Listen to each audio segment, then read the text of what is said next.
Hey guys, this is episode 218 of Stand Up. Joining me today, my old friend, stand-up comic and Daily Show correspondent Roy Wood Jr. And the return of veteran and the Democratic candidate for Congress in Florida's 18th district, my friend Pam Keith.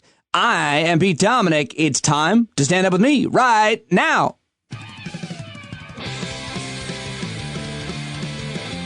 Hey everybody. Welcome to Stand Up. Thank you for downloading the show or listening to the show wherever you are. Thank you for your support. If you haven't yet signed up for a paid subscription, please do consider it. Welcome to all new subscribers. It is just a week before the election of our lifetime after 4 years of absolute chaos. And I wonder, how are you doing? Lots to discuss here at the opening with you, and very excited about the conversations that I'll be sharing with you with both my guests, Roy Wood Jr., who I had just a fantastic conversation about his relationship with his father and his life and his career and parenting. And I talked with Pam Keith again, who is the Democratic candidate for Congress in Florida's 18th district, and I'm doing all I can in the next week to help get Pam more exposure, more money, and more votes so that she can win in Florida. Go to PamKeithFL.com to make a donation now. Look up more about Pam. That's coming up as well. Our conversation actually starts at an hour 23, Pam and I. Roy and I starts at 16 minutes. Got to just mention, of course, like I said, a week away from the election. 64 million Americans have already voted. The Economist magazine poll forecasting has Joe Biden at a 92% chance of winning. President Trump on the campaign trail falsely over and over declaring that coronavirus is ending. It's rounding the corner, just as the virus has spiked. And Dr. Anthony Fauci says we're still in the first wave and financial markets have again dipped. But don't let that stop the president from telling you that unicorns are going to drop 401ks out of their assholes. But, of course, the top story today is that Amy Coney Barrett has been confirmed as the newest Associate Supreme Court Justice. And that is tough news. And I want to just air it out for a moment here with you, and I think voice a lot of what I'm hearing from folks. But when Ruth Bader Ginsburg died back in September 18th, actually, you probably remember where you were. It was such a massive uppercut to this movement, however you want to name it, this class of Americans, however you want to name us, who have already had the pandemic kick the shit out of us, which is most of us, I think it's fair to say. But even the most emotionally well-adjusted who walk and sit in something that apparently resembles peace and relaxation on a regular basis were shaken. Many of the folks who are active in this community, in this podcast, we met together that night in an emergency emotional Zoom meeting, and it was great. It was great to see all of you there that night that Ruth Bader Ginsburg died. But it's been really an exhausting 4 years with this madman in charge, inserting himself into our seemingly every morning, noon, and night with his insane proclamations, insults, ideas, his verbal vomit. Tonight we saw him see through his third and inshallah final Supreme Court justice. Inshallah. It's Muslim. Arabic for God willing. Muslims say it. Unless they don't speak Arabic. And even then I think they still say it. Inshallah. Over the past year, I've certainly personally learned that uncertainty is the devil. It's the hardest idea to struggle with, and so I caution and remind you that nothing is set in stone, and who knows, a giant rock could hit us all, and we're sitting here worrying about marriage equality. Maybe it won't be the top of our list.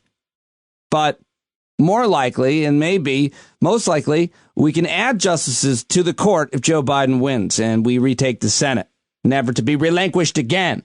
If people who believe that women should be in charge of their bodies, machine guns can be illegal and regulated, and the planet is melting, and it's our insanity and addiction to our consumption that's causing it. Maybe we can get justices that believe that on the court to balance it out. You never know. Uncertainty is a son of a gun, but you never know. And as his replacement, of course, for the liberal legend of the women's movement and so many other issues and causes for equality, Ruth Bader Ginsburg's replacement from our maniac, insane, mentally unwell, virulent, racist man who has been accused of sexual assault or rape by over 20 women, Donald Trump. The Supreme Court got its most conservative Supreme Court justice in nearly a century on Monday, October 26, 2020. Just 1 week before an election, the polls have him losing in perhaps the greatest defeat since Reagan beat Mondale. Donald Trump pushed through Amy Coney Barrett with a willing and complicit Republican Senate. Let's not forget about them. Never let them off the hook. And then you know what Mitch McConnell did tonight? Nothing. He did nothing. He closed up shop on the Senate, not passing any new relief for Americans suffering during the worst spike. They won't be back till November 9th. During the worst plague in our nation. That, like I said, Dr. Fauci said, we're still in the first wave of. That's taking hundreds of Americans every day. That we're living in an actual nightmare, and we have so much emotionally, financially, and existentially invested in this election next week. You can forgive yourself if you are struggling. If you are struggling with this, you are not alone. A lot of us just want to go to sleep till November 7th, when hopefully we'll know a lot more, maybe the night of the 6th.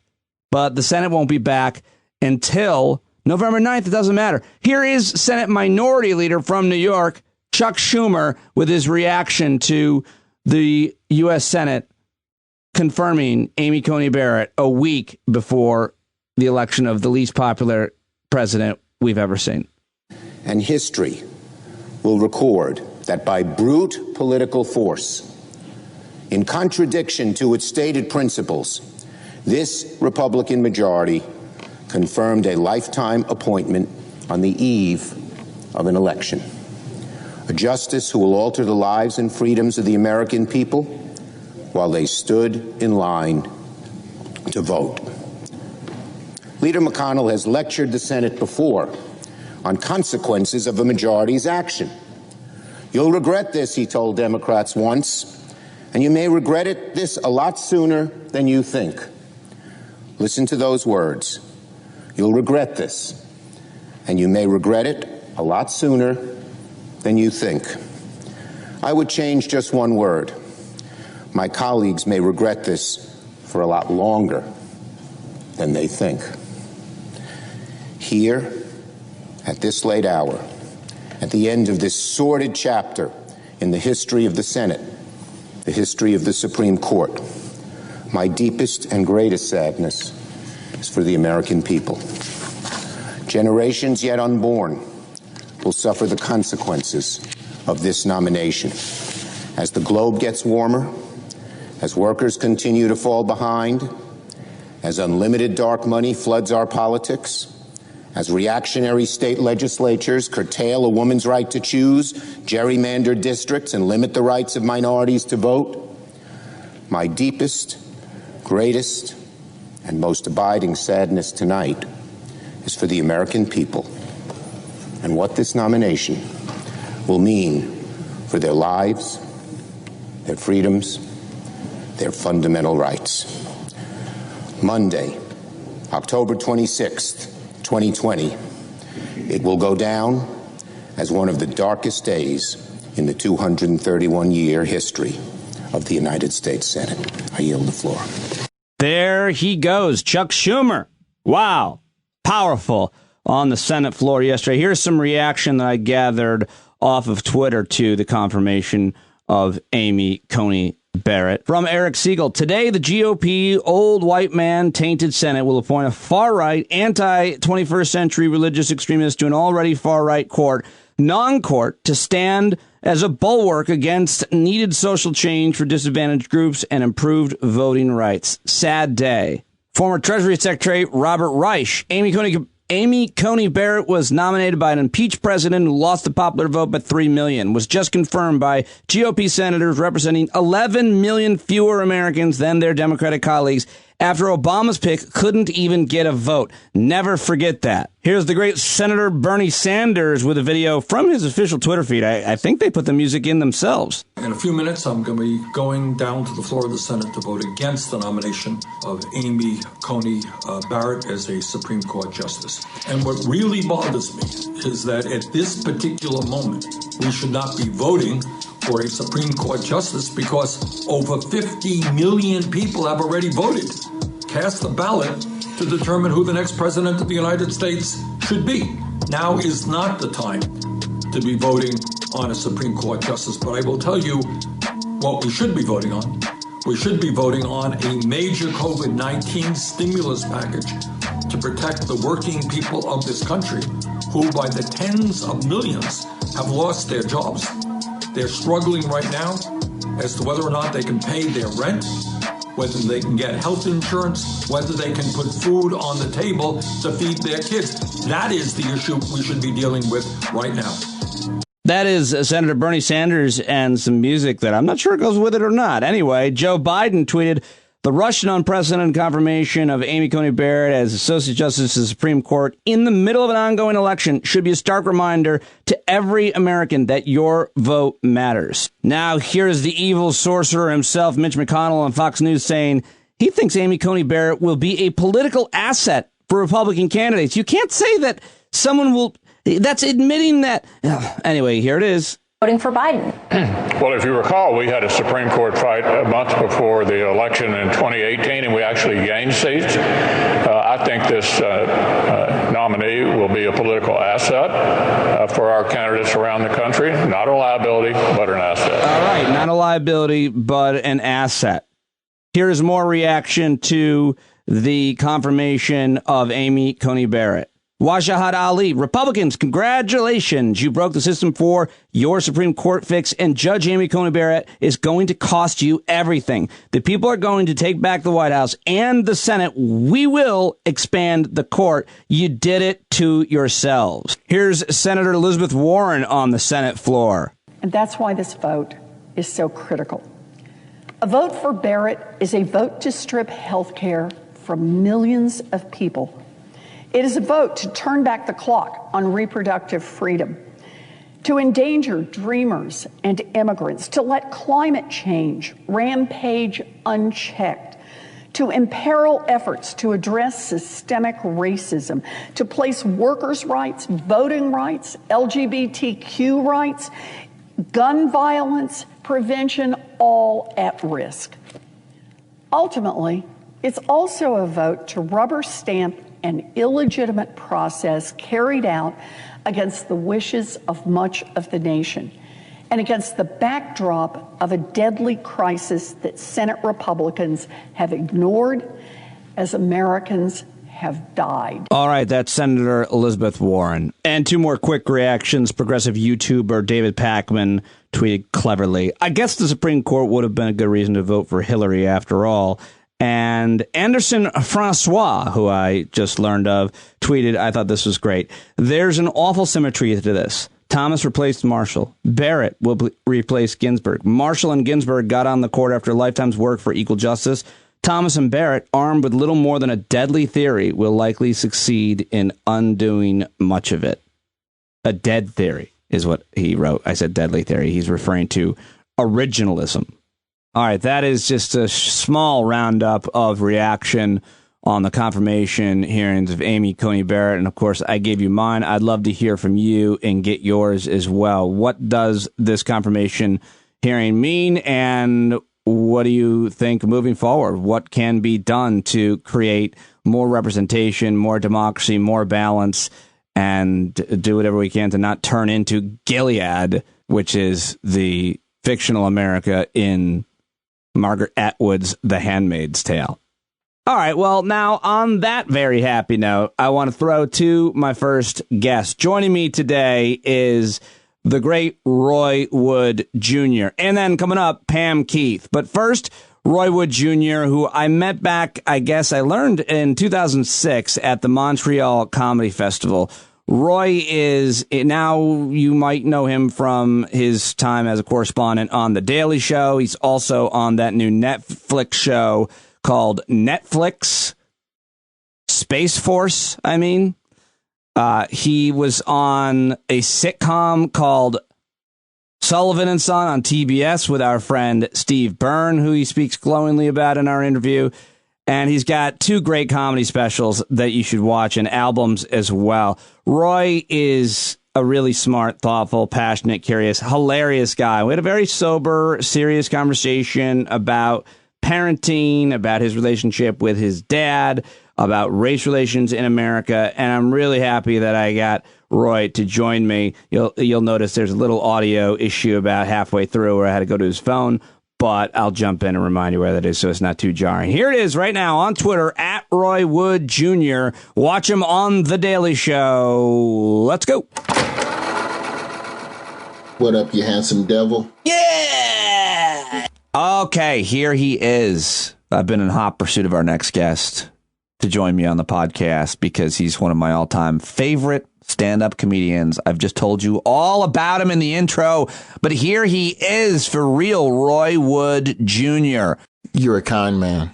You didn't have to say those nice things about me, but you know what? I appreciate it. Well, Thank you. I knew you before you were famous, but I reached out to you recently. I was like, wow, you're really pretty famous now. How's that going? I'm on cable, Pete. Don't confuse that with fame. Well, you know what I am? I am stranger passing me down the street who says, keep doing what you're doing. That's pretty famous. Big. That's big. But they don't stop me for a selfie, though. Fuck a selfie. They just go, keep doing what you're doing. I'm that, or I'm Trump supporter at the airport who airdrops me a middle finger. No. Because my airdrop is set for everyone for some strange reason. That seems like a prank. Seems like a prank you would be pulling. No, I mean both of those have happened to me. I think your comedy specials are pretty big deals, as well as obviously The Daily Show, which you're downplaying by saying it's cable, but you're now on that show, Space Force. I mean, you've done a lot in the past few years. You just had a tremendous amount of success, and all deserved, because I've always thought where do we meet? The Montreal Just for Laughs Festival. I was trying to think very hard about 2006, because you were a New York guy, and I didn't really fuck with New York much. Like, I came to New York once a year to just do bringer shows. At that point in my career, I was going to New York just to get a taste of it, but I didn't have a tribe per se. And that was the first thing I noticed, is that New York guys, they had their groups. It's not cliquish in the sense like LA, but if you weren't seen as a working regular, you didn't really get the sense of it was first day of school vibes. You're not ostracized, but you don't have a table to sit at in the lunchroom yet. So I didn't know a lot of guys. I somehow feel like we connected even before that, something through radio. I have no idea. But meeting you at Montreal was awesome. We were both there in 2006, and then 2006. Well, not too long after that, you got on Steve Byrne's sitcom, right? I mean, that was a huge deal. Yeah, that was huge. Like, man, Byrne. Sidebar, shout out to the opening act, which is available right now for streaming and downloading and renting on all digital platforms. Steve Byrne wrote, produced, and directed a film about the journey of a stand-up comedian. Jimmy O Yang said The Entertainer. Shameless plug, and I only do that because Steve Byrne is one of the most underrated allies to the craft of comedy and to comedians. You know, he put me on that show Sullivan and Son, and we're far enough away from it where I can say it now, but, you know, Byrne was one of the few people in that production who wanted to cast me. I'll just say that to be nice. I did not have a lot of allies in the casting process of getting on that sitcom. And Byrne really fought to get me back in the game. And that sitcom, that was really if I'm going to be honest about my time in LA, that was the only real taste I got of television. Everything else that you're talking about, none of that shit didn't happen until I got to New York in 2015. I can't say enough good things about Steve Byrne either. He got me my first college agent, and it put me in direct competition with him. He then was with me the night my wife gave birth, And wow. we were doing stand up. I needed the money. Val was in the hospital. I'm with him. I'm like, my wife just gave birth to our daughter. I mean, I was there for it. Then I left to do spots, and I had to. I needed the dough. Yo. So, and he goes, hold on. He goes, I'm with Steve Byrne, and he goes, wait, you're going back to the hospital? I go, yeah. He goes, hold on a second. I'm just going to run into the deli and get some gum. I was like, why am I waiting for him? And he comes out and he hands me a bouquet of roses. He knew my wife. He'd met my wife several times. And he goes, give these to Val. Congratulations. Which I just thought was one of the classiest. He's just one of the greatest guys in comedy. Dude, I couldn't agree with you more on that. How about the week my son was born? He's 4 now, right? He's 4 now. So he's born in 2016, in May of 2016. We're in the thick of the election. We're going into conventions. Like the conventions are starting the next month, right? And so at the time, my girl, they didn't live in New York yet. I went to New York first on some 1-year beachhead. Let's see if they fire me. Let's not uproot all, so y'all fucking stay in LA. Well, at that point, I left for New York. And she went up to San Francisco to do tech shit and have the baby close to her folks, right? Mm-hmm. So she texts me like the week. So I'm flying to San Francisco 1 weekend a month to do doctor visits and shit like that. In the middle of literally the most important job in my career, I'm like, well, hey, Trevor, she's having an ultrasound today. And I would just do quick flips to San Francisco. So the week that we're expecting the kid, right? She sends me a text like, the cramps are coming. I don't know what it's called, contractions or whatever. The baby is near. So I panic. I fly to San Francisco. I take a week off of work. It's another fucking week in the hospital before this fucker comes out. And like you're being the supportive, you're the supportive partner, but in the back of your head, you're like, I've got to fucking pay for this. Yeah. Yes, I know. Have to provide. The desire to provide superseded my desire for companionship, fatherhood. All that shit went out the window. My kid was born and I only had like 2 more days in town before it was time to, I have to go to the Republican National Convention. So I can't miss that. This is my first year at this job. If I do well, then maybe it will help provide. So good luck. See you in a month. And so then like about a month later is when I finally felt comfortable that I wasn't going to get fired. And so then I was like, all right, pack them up. Let's all come to New York now. It's a weird thing to have to, when that changes, when you become a father, to be so concerned with having to make money to be able to provide for your kid, knowing that's your responsibility. And because then you have to choose work and money and career sometimes over being with your kid. And I made the choice to try to be try to be with my kids as much as possible, but still, make a good living and have a good career. How much have you struggled with that? Because it seems like what happens a lot with a lot of comedians and other people, that your career took off really took off around the time that you became a father. Is there any connection there at all? I couldn't have had a child at a more inconvenient but conveniently perfectly timed time in my life. Because also with a child, it makes you fucking focus and it makes you really want to get shit done. I am more efficient now. I'm more creative now because there is the fear of providing. I'm more motivated by fear in general than a desire to succeed, just in a greater sense of the ideology that motivates me. So in that regard, having a child, I don't think I would be doing what I've been doing the last 5 years if I did not have a child, because I would be less focused, So it's hard to balance. I've always said that you got 3 jobs every day. Father, partner, comedian. Pick 2. To do well Which today. 2 are you going to be good at today? And the third one, fuck it. Work that one into the rotation tomorrow. Well, I like that because in a way you're forgiving yourself for not being there for all three all the time, which is impossible. I kind of like the paradigm you put together there.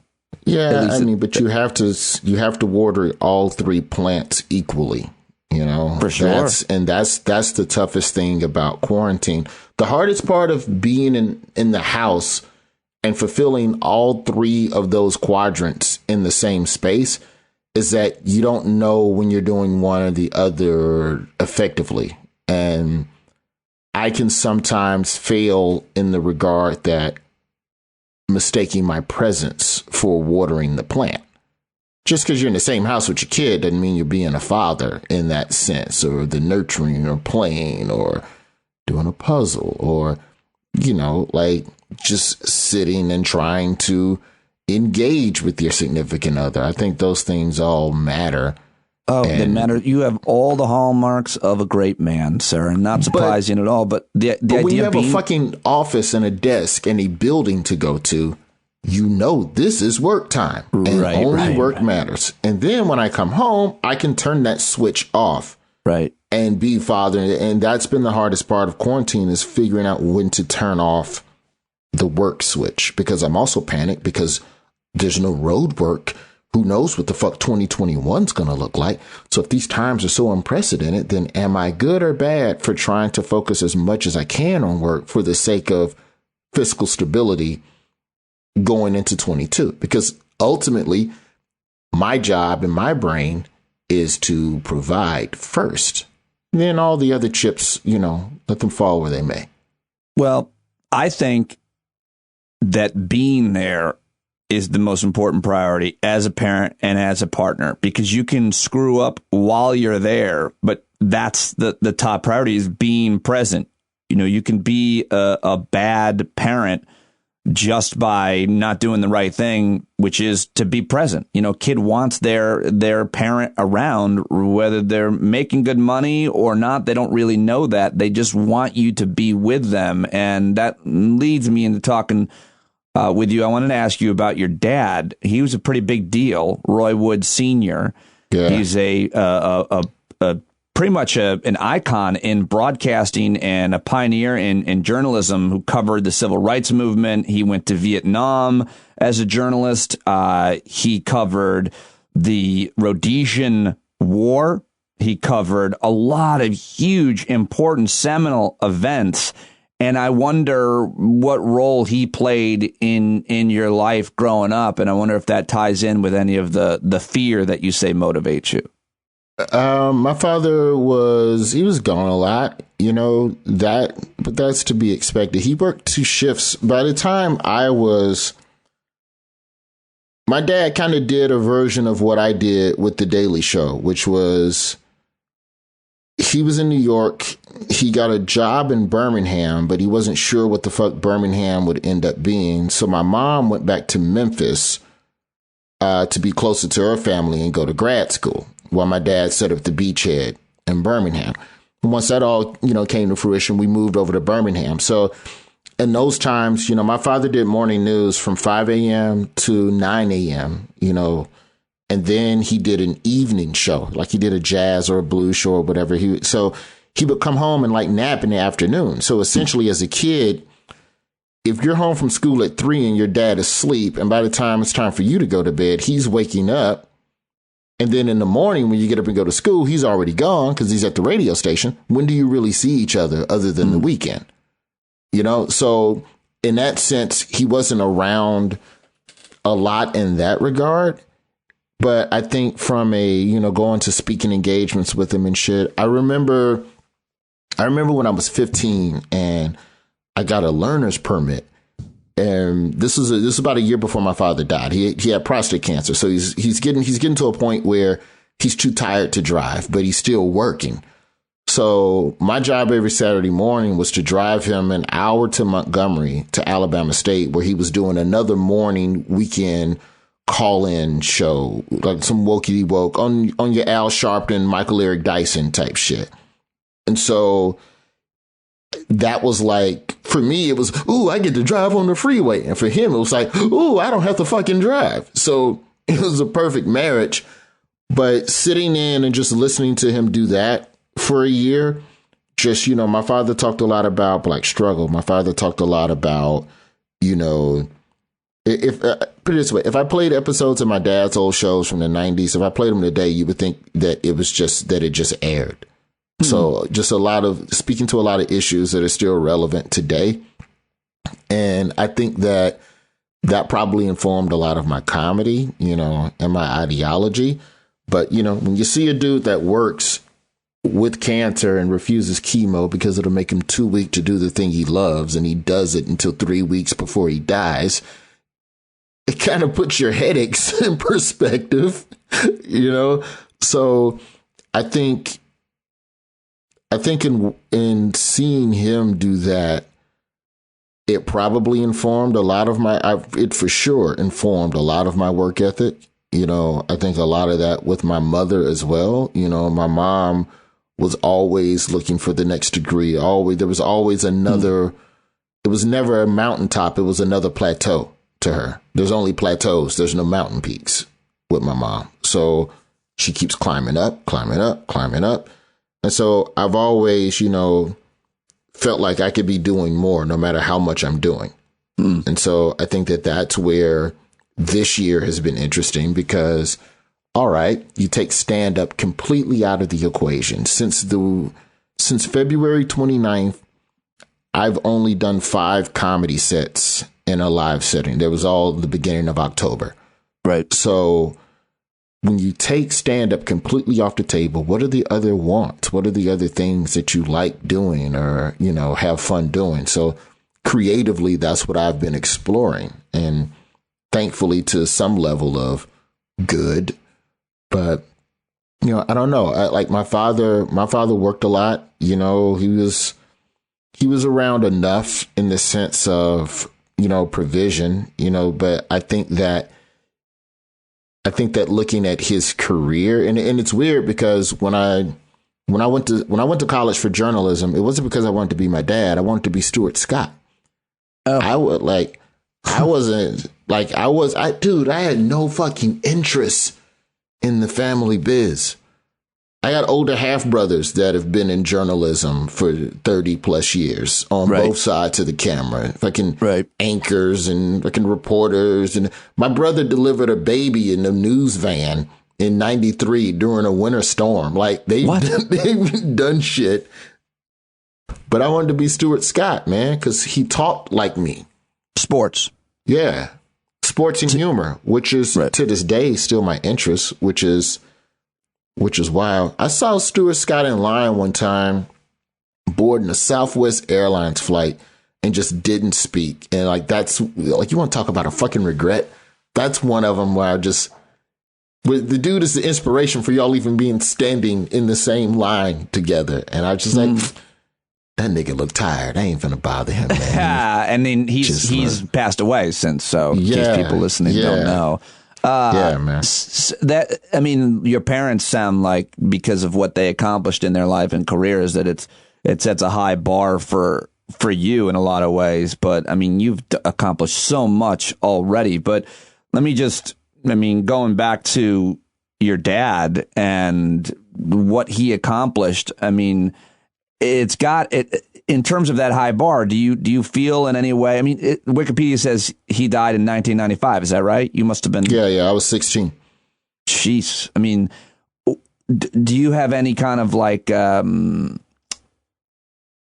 closure on that in terms of him seeing how successful you are? Is that something that you struggle with? Do you feel like he's still somehow there looking over you? How do you see that? It would be.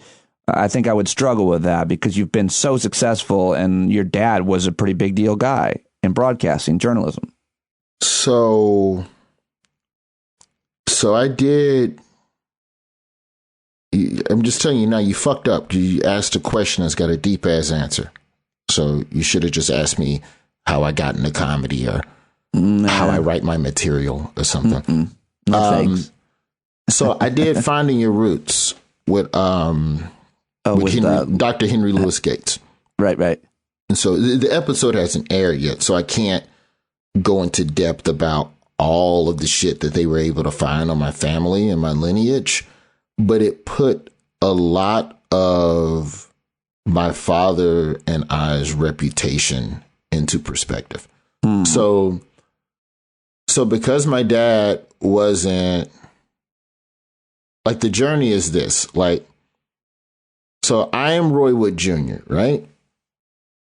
But because I sometimes felt like my dad and my mom didn't have the type of marriage that I thought they should have had, my dad's very prideful about his children, very proud of his children, wants you to know that these are his children, right?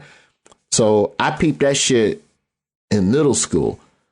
So to fuck with him, I would never put Junior on my name in the school yearbook. Like, because I knew it was just a little thump behind the ear. You can never stand up to your parents at that age and challenge how they treat, and all of that shit, right? But because I felt like he wasn't always the husband he should have been, that's internal. That's nothing you speak on publicly, because the man still poured into the black community, net positive, if we're going to be honest, right? That's how you take a measure of a person, I think. Yeah. But which is all you can do, is go net positive and net negative. You can't take one thing and go fuck everything else that you ever stood for. You don't want to cancel your dad? Yeah, no, of course not. So, but to me, it was just a little thump behind the ear. Just, no. Yeah. I want people to think maybe it just happens to be too. I'm not your kid. Then he dies. It fucks me up. So that's the first time in his school yearbook I went by Roy Wood Jr. That was the first time ever. Wow. And so I started my career in radio in his shadow, in Birmingham, working at the same station with the shit ton of people that my father hired back in the 80s. Oh, like, wow. A lot of my bosses in radio used to be my father's old interns. So there was this constant, I see a lot of your father in you. And it used to make me angry because I wanted to be my own man. So I think that every man's journey, especially in his 20s, is to create their own sense of division from their destiny or from their family's, the arc of their family, if you will, right? So, well, either overcome that or measure up to it, I suppose. I was going to push back about every man that you were generalizing, but I think it's true. If you look at it both ways, either you're going to overcome what your family could not, first one to go to college or something like that, or you are going to do better than your parents did. And in this case, your parents did pretty well, so that's difficult. We're talking, my mom is sitting on 3 degrees and 30 years in higher education. And, my mom will always be the most respected, in my opinion, the most respected wood in the city of Birmingham. And we could argue that point later. Wow. But, there are, so I spend my 20s, I'm going to be funny. I'm going to be different. I'm going to be big. And you will know me as not his son, but as my own man. And that's my goal. So that's what everything was built around, was making sure that I'm bigger. But what I started realizing once you get to your 30s is that just because you're bigger doesn't mean you're more impactful. And your impact to the community, that's the real fucking currency. If we're talking legacy, if we're talking longevity, right? So as I got older, and my comedy became more opinionated, and my comedy became more political, that's when I started realizing, oh shit, I'm him. I'm just a funnier version of him. Same core ingredients in terms of the issues we like to tackle, the things that we're drawn towards, the threads creatively that we pull at, the questions we ask of society. I'm him. So then that starts the second phase, I think, of a journey where you realize what your trajectory is, and then you lean into it instead of running away from it. And so, when you think about, to get back to the original question, in that sense of trying to reconcile how he would feel I never really considered it until I got into my 30s. And, 41 now. And now I'm like, okay, he probably would approve of this version of me, but I don't think he would have approved of my 20s, anything that I was doing career-wise in my 20s, because I wasn't talking about shit. I was on the radio, but I'm just doing prank phone calls and parody songs, and I'm doing jokes at colleges. I'm doing jokes about book buyback. It's nothing that's pushing the culture forward. It was funny, but it wasn't impactful. And I know that he's a man that probably measures a person's worth by their impact. Like, my dad would be more proud of me going out and cleaning up black businesses after the George Floyd riots in Birmingham than he would for me doing Letterman. Do you know what I'm saying? I don't know what you're saying because I can't relate to it. But do you live with this kind of constant comparison and wondering what he would feel about your accomplishments? Is that something that you think about on a pretty regular basis? What would Dad think? Yeah, you think about it a little, but you don't obsess over it.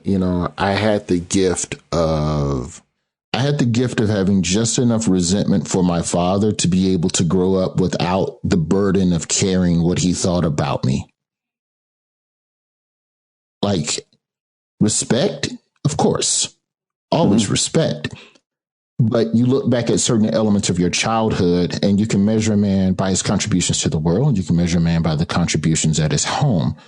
And so there were things that I'll always carry about my upbringing where I go, man, you could have been better at that shit. You could have done a better job at that. And when we go back to talking about watering the 3 plants, right? Sorry to interrupt, podcast listener, but at this point in my interview with Roy, we had a technical issue and I lost his feed. The backup was on the phone, which I think sounds fine. Now back to our conversation with Roy talking about watering the metaphorical parenting plants. And I felt like the fatherhood plant could have been watered a little bit more. So when you have a little bit of that inside of you, it's enough to keep you from that burden of, man, I wonder if he's looking down on me. What is? I don't give a fuck. However, and this goes back to the whole, which is why I brought up Finding Your Roots, right? That program really put into perspective for me a lot of what he was carrying. And you have to let go of any resentment or feelings. What you have to make a decision on is what type of father you're going to be to your child and whether or not those things stop with you. And so that's it's easily one of the biggest pieces of growth to come from me this year was doing that program. Wow. With Dr. Henry Louis Gates, because it really showed me a lot of different layers to my family. And, I know that I honor his name, and there are people, from my father's era who are still alive, and they step to me and they go, yo, your daddy would be proud. And they're probably right. But it's just something I've never consciously wondered about because I had such a desire to be my own man, which is part of why I didn't name my son Roy the Third.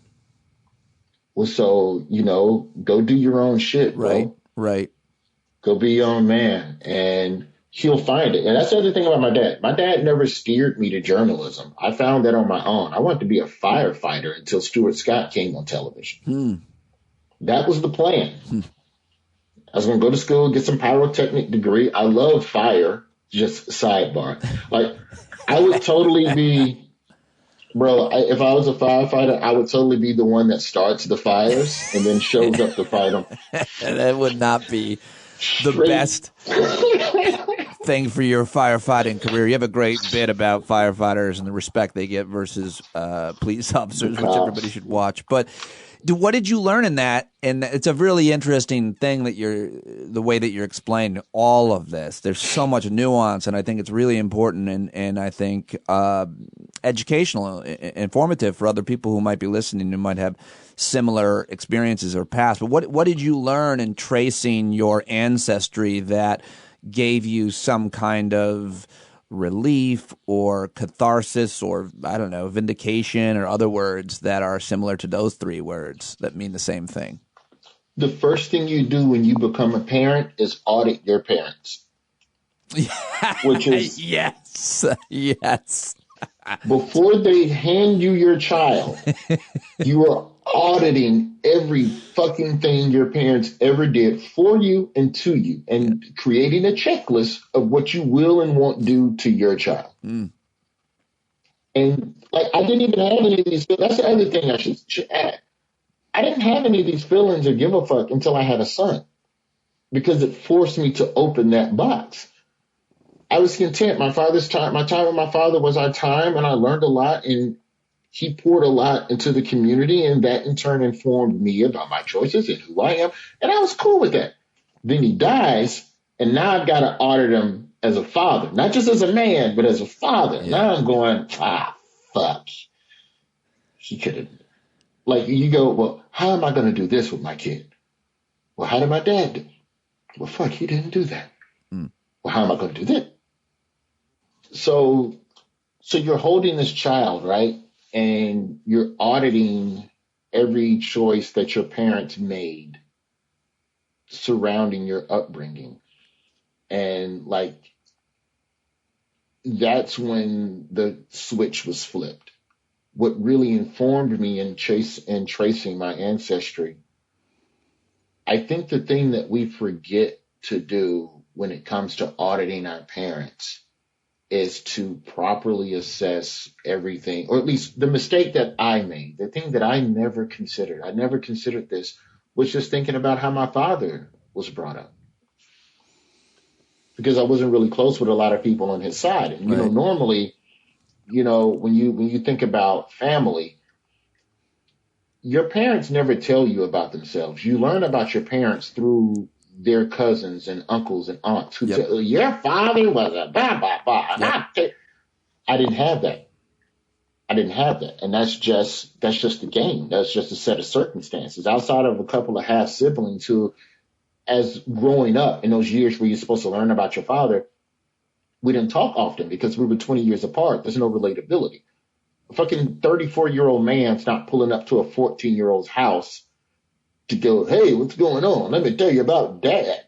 Like, it's circumstantial, and that's, you know, it is what it is, right? So without having any information about him, you have no barometer for the circumstances that may have put him in a particular place that informed how he then treats people for the rest of his life.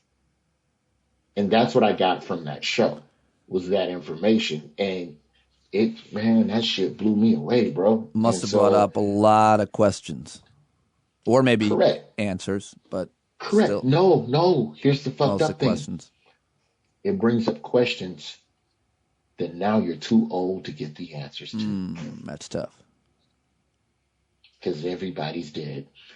Or I'm being blunt, most everybody is dead. Yeah. And when you look at my half siblings, you know, many of whom that I'm very close with, that I would say that I would hope they would consider us close enough, you know, but they only know what they know. But that's how you put the book of your parents together, is that you get a little bit from everybody that's in their orbit.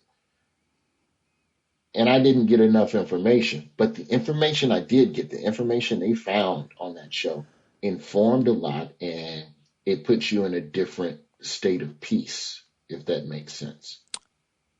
I'm going to imagine, yes, I mean, whatever you say, I just can't possibly relate to that. I mean, I can relate to a lot of what you're saying in terms of the auditing of your parents, of course, but, you know, you losing your dad at such a young age and having the relationship that you had with your dad, I'm sure a lot of folks can relate. And I think I appreciate you for being so authentic with me here, not surprised. But what? When have I not been with you? I'll give you, all right, my dad lost his dad at 4. At 4. And so what I don't know and what I'll never know, because, you know, my grandmother passed before I was born, was who were the male influences in his life? you know? Who were they? And then, you know what tracing your lineage can do for you? And it's something I encourage everyone to do. The more you can find out about your family history, the more it will inform you about who you are and why you are the way you are.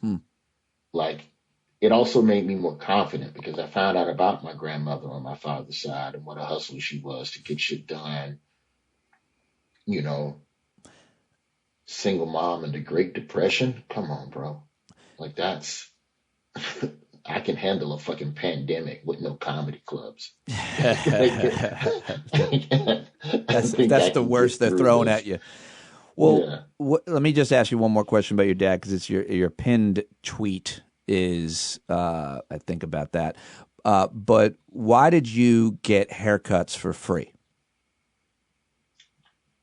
So my father at the time, he was working at WVON in Chicago, the voice of the Negro.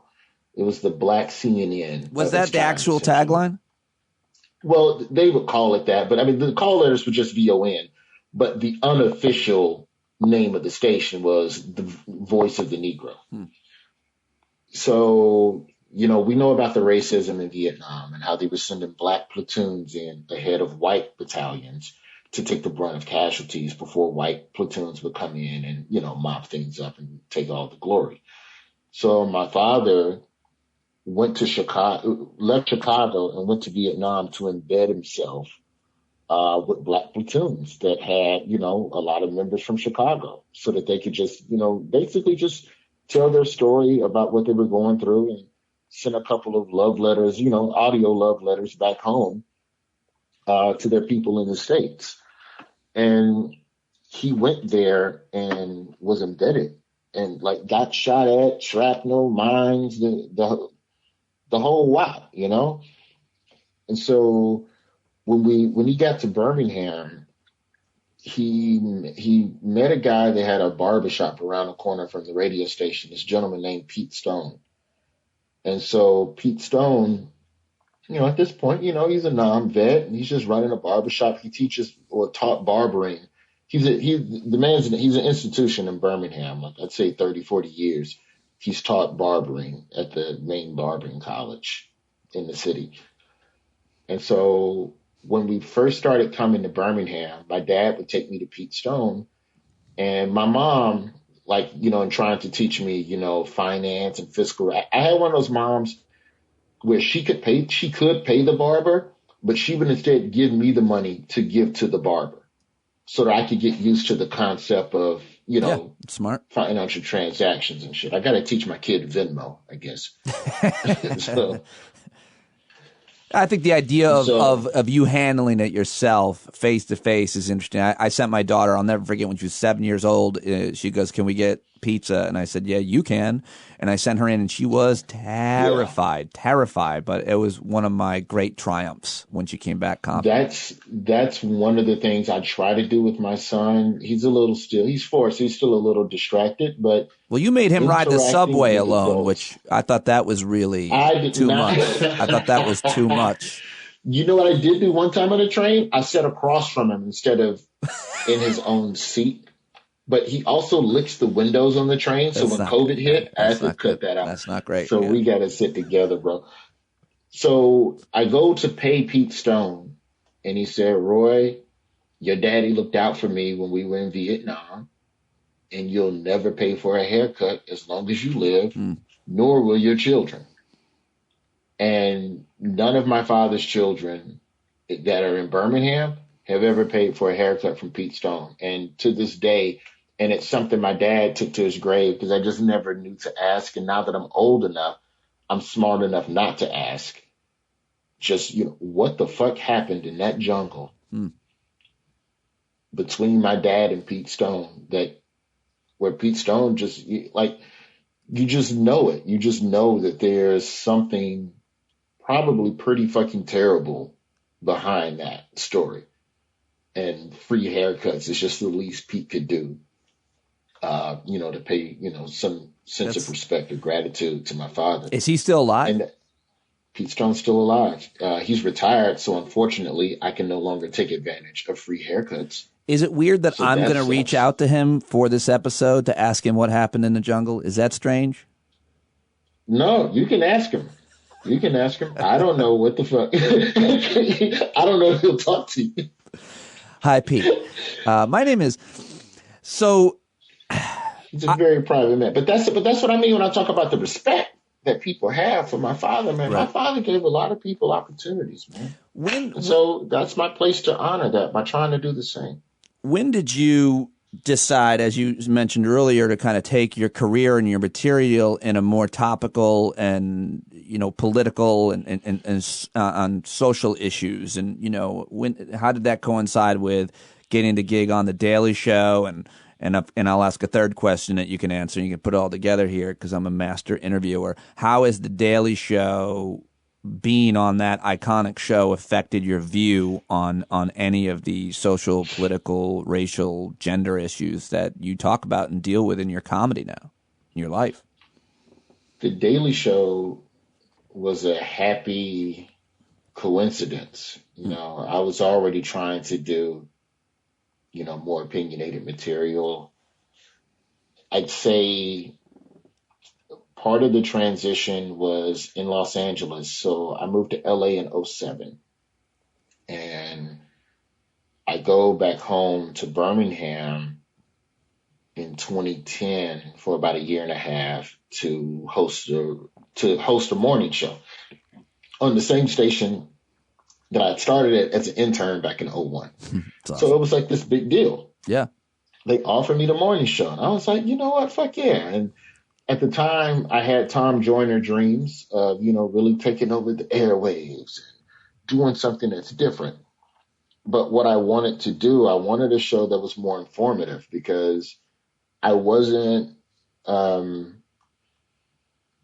I was starting to age out of the college market at this point. Right. You know, I'm early 30s, you know, around this time. I'm probably 31, 32 in 2010. And I'm still doing fine at colleges, but there's a cultural difference. We're not listening to the same music anymore. Colleges are great when you're the same age. Yeah, I had the same experience. When you're a little older. Then once I hit my early 30s and you start kind of taking in the world and looking at the world, and I was like, I think there's different stuff I kind of want to talk about. And you start realizing that stuff doesn't always connect with the colleges. But then I started figuring out, I bet you there's a funny way to sneak in some wokey woke into this urban morning show that's traditionally prank calls and fart jokes. And because when you think about Birmingham, right?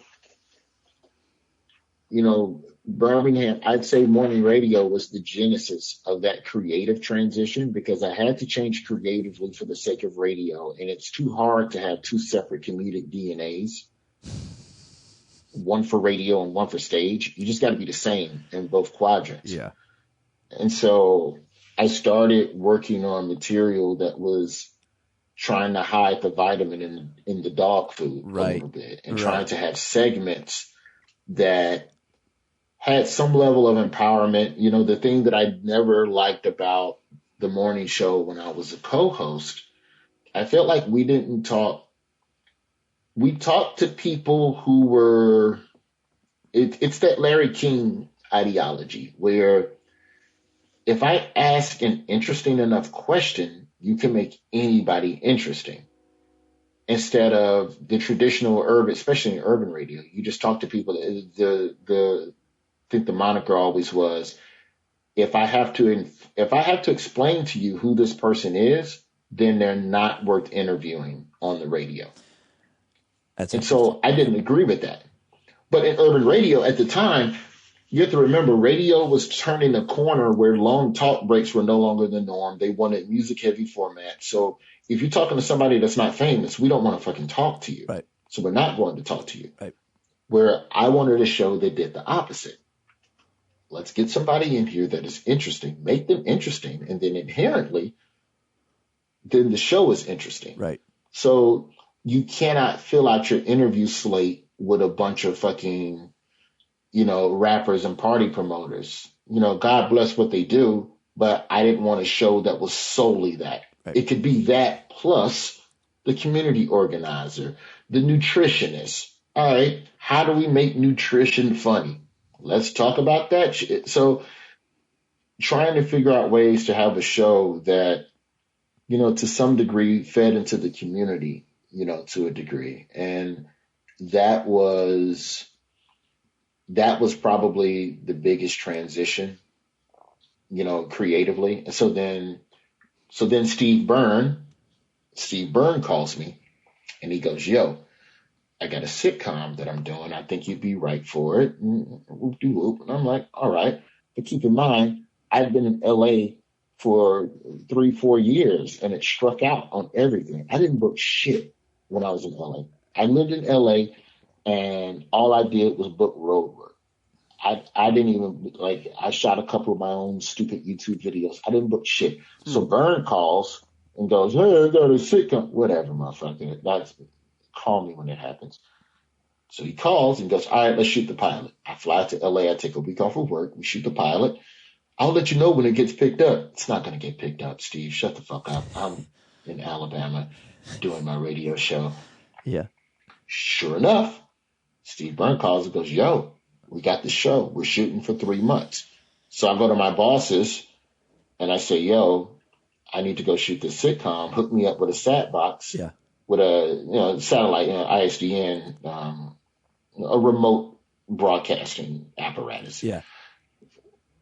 And they go, all right, that's fine.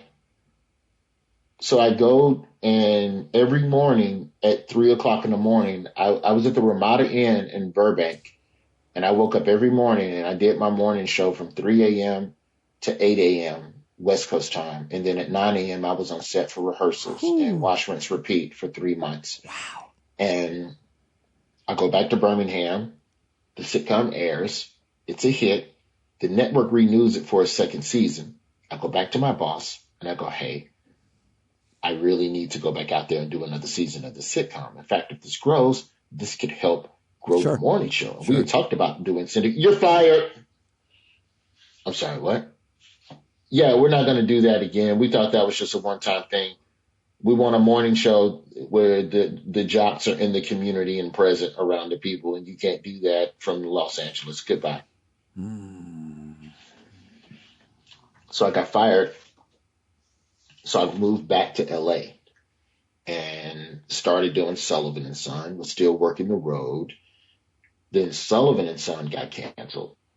And now at this point, my comedy is very opinionated because, there's a lot of community stuff. There was a lot of police brutality issues that we spoke to on our show. So, being connected to the Black community for those 2 years and being out in the community, it really reinvigorated what I think I need to be doing and which way I need to be pointing my gun.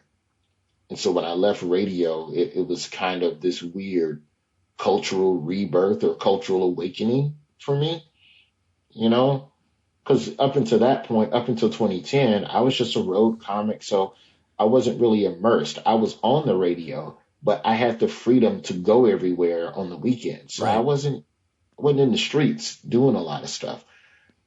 But when you're in the streets and you see what's happening, it changes your perspective. And so that's what kind of got me. That's when I was full blown. When I came out of radio 2012, oh man, I was full blown. We gonna talk about some shit now. And the college gigs dried up. So thankfully Sullivan and Son, that kept the lights on and, caught some road work here and there. But the big thing was when Sullivan and Son ended, I was adrift for a year. And I started doing, I was getting some love from ESPN. Shout out to Jamel Hill and Bomani Jones, Max Kellerman, because they kept me on, a lot. A lot of the ESPN producers looked out for me as well. So what ESPN essentially was, sports is harder to make funny than politics. I will take that. people take sports more seriously. You can get in more trouble for saying the wrong thing on ESPN versus saying the wrong thing on MSNBC. Really? I think so. I think as a comedian, I should say. Yeah. Like if you took Red Eye on Fox News, right? And Red Eye is predicated upon a panel discussion of comedians discussing the hot topics of the week. Yeah. Like if I went on Sports Nation or, at the time, His and Hers, and said anything that was offensive to Disney, an athlete, the team, or the fan base, I'm done. There's no defending me because I'm disposable. I'm a comedian that is on this channel for free. So as a network producer, you don't want to piss off the Cowboys fans because I called them all stupid or, whatever. Like you have to figure out a tasteful way to twist that insult into something that gets you rebooked. Because as a comedian, you're constantly oscillating between the joke that will get you the biggest laugh versus the joke that will get you rebooked. Yes, that's a great. Yeah. Yep. So you can do the joke that'll get you. I don't know if it's. I don't know if it's online anywhere, but if you can find the clip of Ari Spears on Sports Nation when Michael Sam, the first openly gay NFL football player, came out. Whenever that was, I guess 2013, 2014 or some shit or whatever. There's a segment on there where Aries is like mispronouncing his name, whatever it was. It got a laugh, but you could see the host squirming while Aries is saying what he's saying. And it's like, that's the line that you have to find as a comedian. And so I went out and bought my first Michael Sam jersey. It's got 15 S's on the back. There you go. Like a lisp, gay lisp joke. Correct. Fans or whatever, right? So the hosts aren't laughing at that. Right. But that's Aries being Aries. If you know Aries Spears comedy, that's what Aries does. Yeah. But in the sense of on television, you have no allies as a comedian. The host will leave you out to dry. If they ain't fucking with that joke, you see everybody go straight face to keep their job. So you're a man without a country.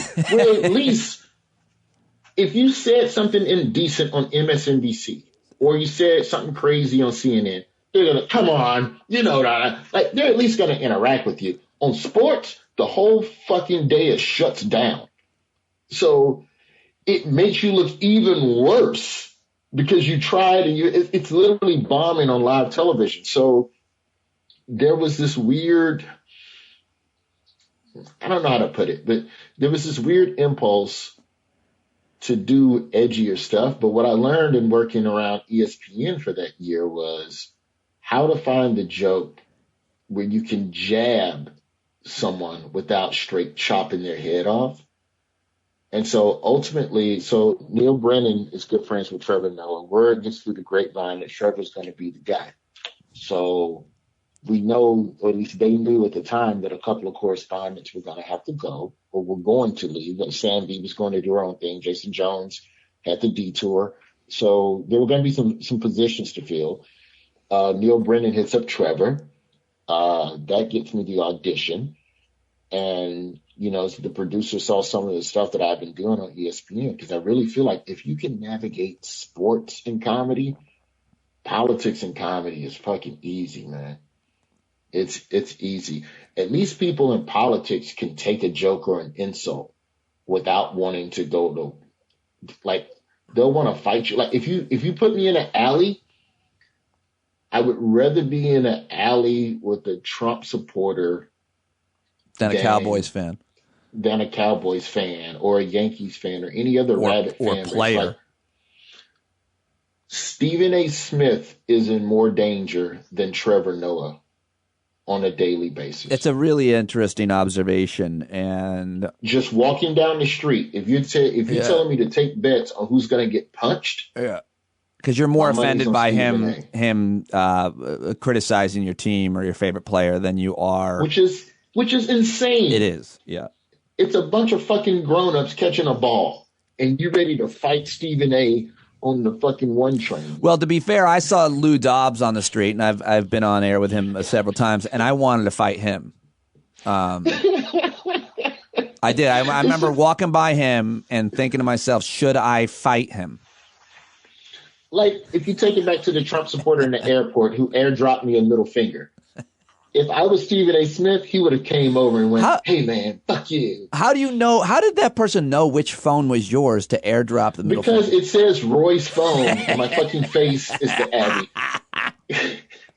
You should put somebody else's face on it and change it all to mislead people. So it was the security oversight that I have since rectified. That's really funny. So what, let me I got to let you go, I'm sure, but I got to ask you about just how much you've learned. You mentioned earlier about, you use this phrase like wokety woke and everything that's happened in the past several years for sure in your life, in my life, in the country's collective life with Trump, with the pandemic and so on, but especially with Trump.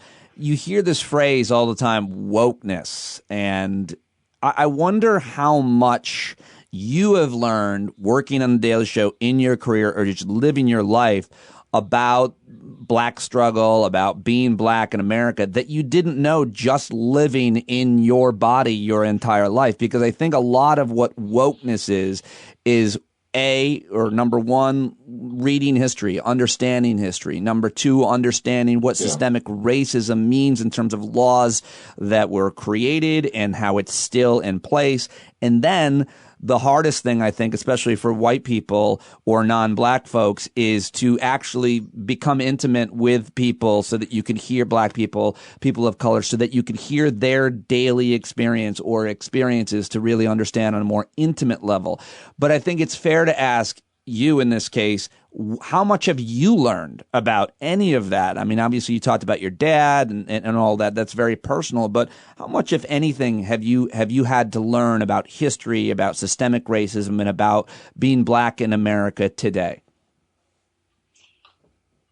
I think we could start with the SARS issue that's currently happening in Nigeria, where you have government officials firing live ammunition into crowds of protesters in Nigeria as they protest, police harassment and abuse at the hands of the police force. And that's just the most recent example. But as you become more informed, you have to remain as informed as possible to work on the Daily Show.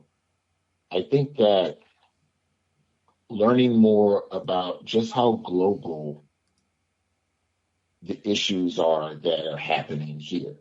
When you talk about struggles for power, Nigeria, it's clearly not a predominantly white nation. It's essentially Africans shooting Africans.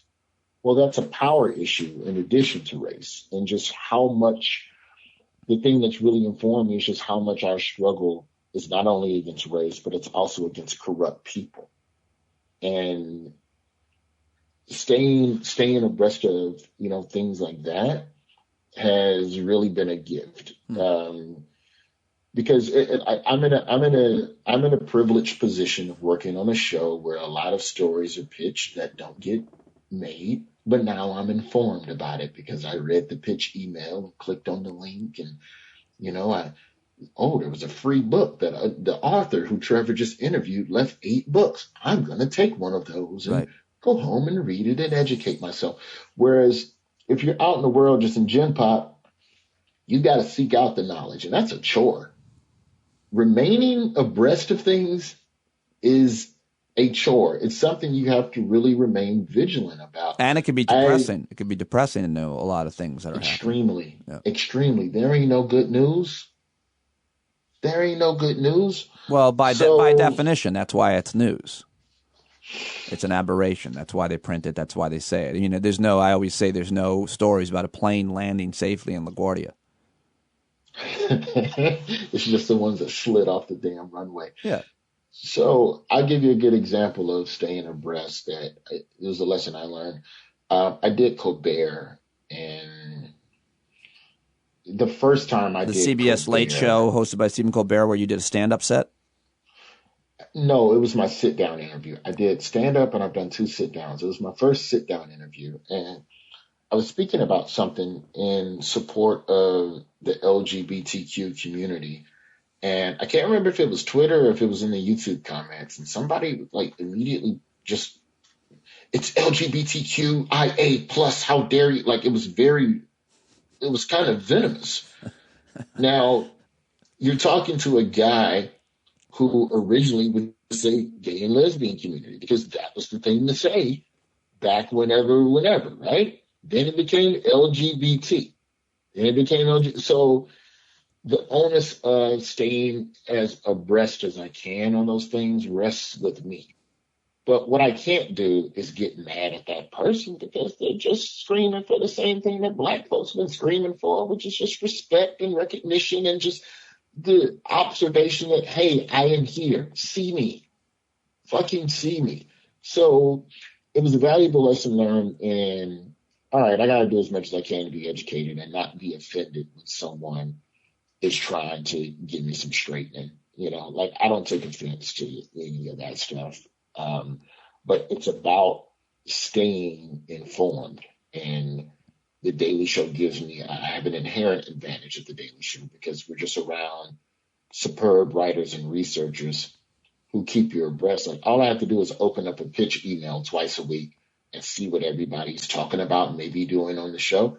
And now I'm informed. It's the coolest newsletter you could ever receive.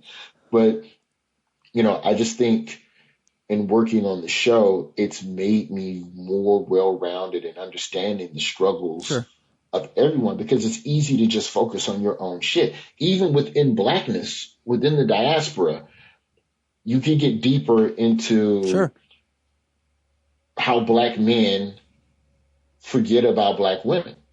And now it's within race, but now the gender power dynamic within race and how, Black men can sometimes, a lot of the time, not even think about what a Black woman is going through because they're too busy fighting the white man and fighting, So when you have a boot on your neck, it's hard to forget that sometimes your boot might also still be on someone else's neck. And, being aware of that type of stuff, I think it's been good. It sucks though. Here's what sucks about the Daily Show. We don't have enough time to cover everything. Right. I hear you. You know what hurts me more? What hurts me more is it's not somebody sending me a DM going, fuck you, Trump 2020. It's when someone sends me an email about tragedy and strife happening in their country that I know I don't even have time to cover yet because we got all of this shit to unravel for 2020. Last question. Where do you think how far have we come and where do you think we're going? People, you think about Obama 8 years and then you think about Trump being elected and what has happened in his 4 years and where we're at now. Like, how do you look in terms of, I don't even know how to pose the question, but I want to say race relations in terms of, the advancements and the achievements and the steps back. I mean, I feel like once they gutted the Voting Rights Act, that was such a big step back until that's restored. It's hard to go forward on race in America if we can't simply protect what Dr. King and so many others fought for to achieve the Civil Rights Act, the Voting Rights Act. But that's my kind of policy take. What's your personal take, or overall, how do you look at how far we've come and where we're at right now, with a week before the election, Roy? I think we've come a long way with race relations. But I think that we still have a very long way to go. At least some people are being heard. The question now, this is the question that isn't going to be answered until 21 and 22, is what corporations are doing now with regards to inclusion. Is it genuine or is it insincere sincerity? And that is going to be the real question that can't be answered. Only time can answer that question. I think that there are a lot of activated young voters. I think that the diversity at the protests speaks to that.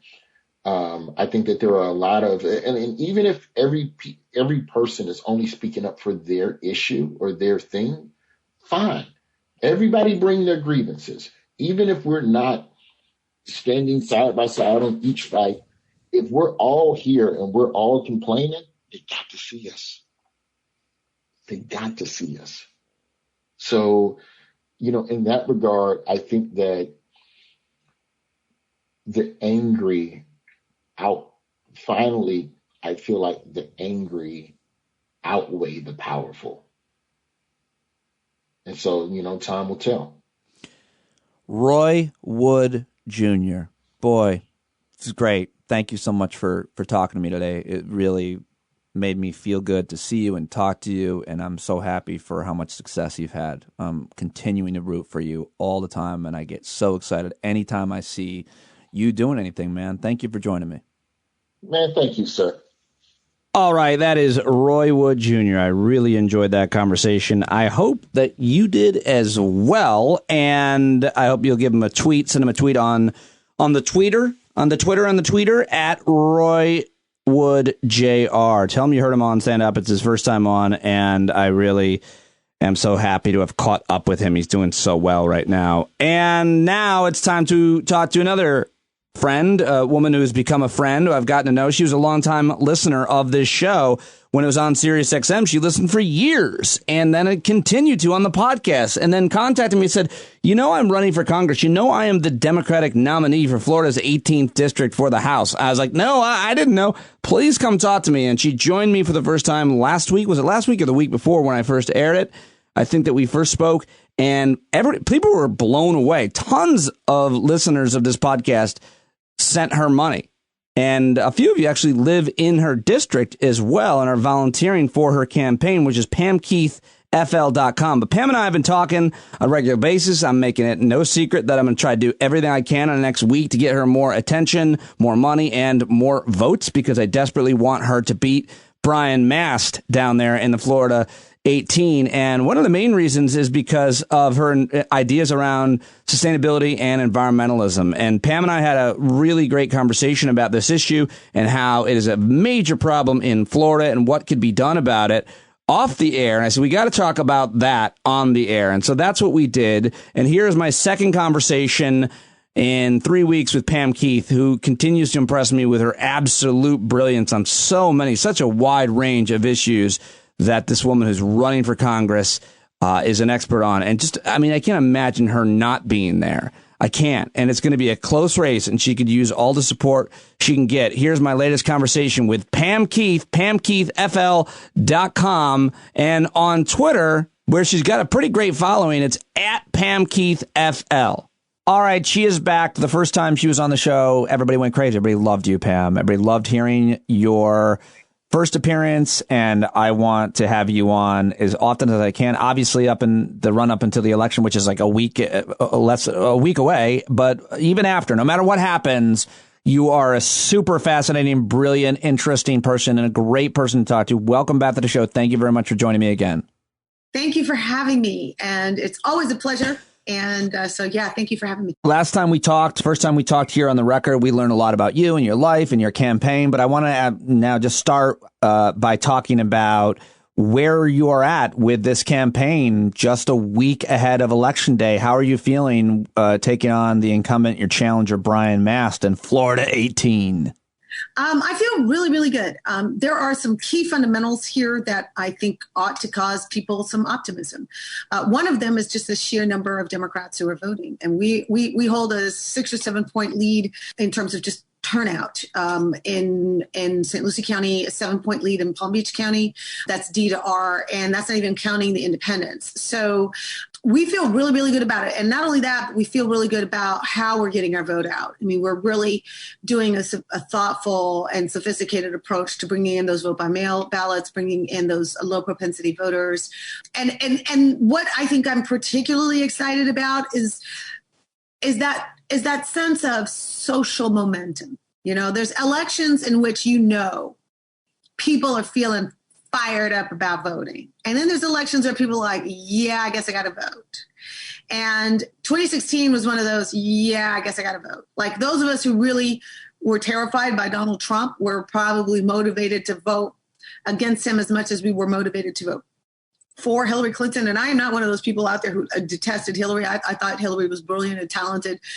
She ran a campaign in which she kind of tamped down her humanity to a certain extent, her authenticity, and I think that kind of hurt her. But at the end of the day, she's still a brilliant woman with an incredible track record. So, I was not one of the ones that was all fired up. I'm a progressive. I voted for Bernie in the primary, but I was like, okay, we're not going to get this time, maybe next time, But I knew the danger that was presented by Donald Trump, and I was absolutely right about that. And I undershot it, to be honest.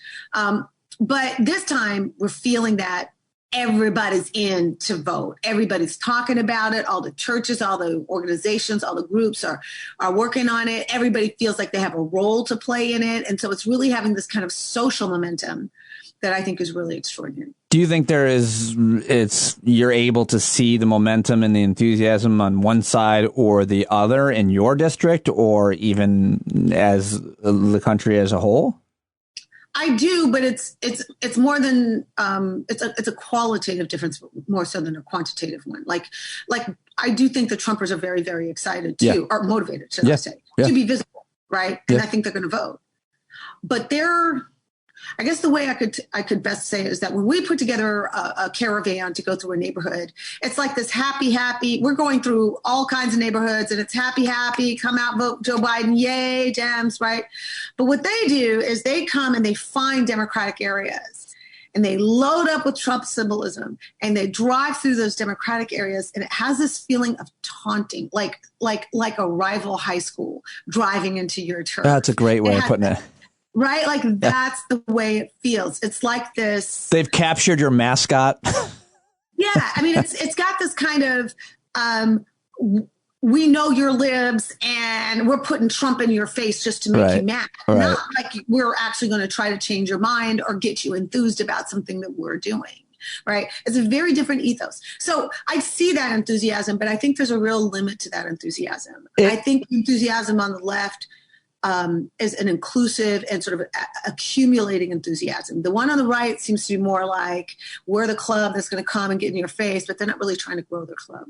It's a really, I think, or another way of saying it is it would seem like there's a lot of motivation to kind of dunk on your opponent for the Trump supporters, or to upset the liberal or the anti-Trump. And then on the liberal side or the anti-Trump side, the motivation is to actually create real positive policy changes at all levels of government to make the world a better place. And for probably, if we're being honest, for the Trump supporter, him or herself, like everything's going to get better, which leads us to the issue that I really wanted to spend today's conversation talking about, which is an environmental issue. When we last spoke, it was funny because either you said this on or off the air. You said, hey, if you ever want to talk about foreign policy, I can really speak to a lot of the issues regarding a lot of different issues regarding foreign policy, given your background and your upbringing and living in different countries, your dad being a diplomat, speaking a number of languages, which I was like, oh, yeah, we should do that. But then we had a subsequent conversation talking about environmental issues, and you're just as articulate and passionate and interested in those issues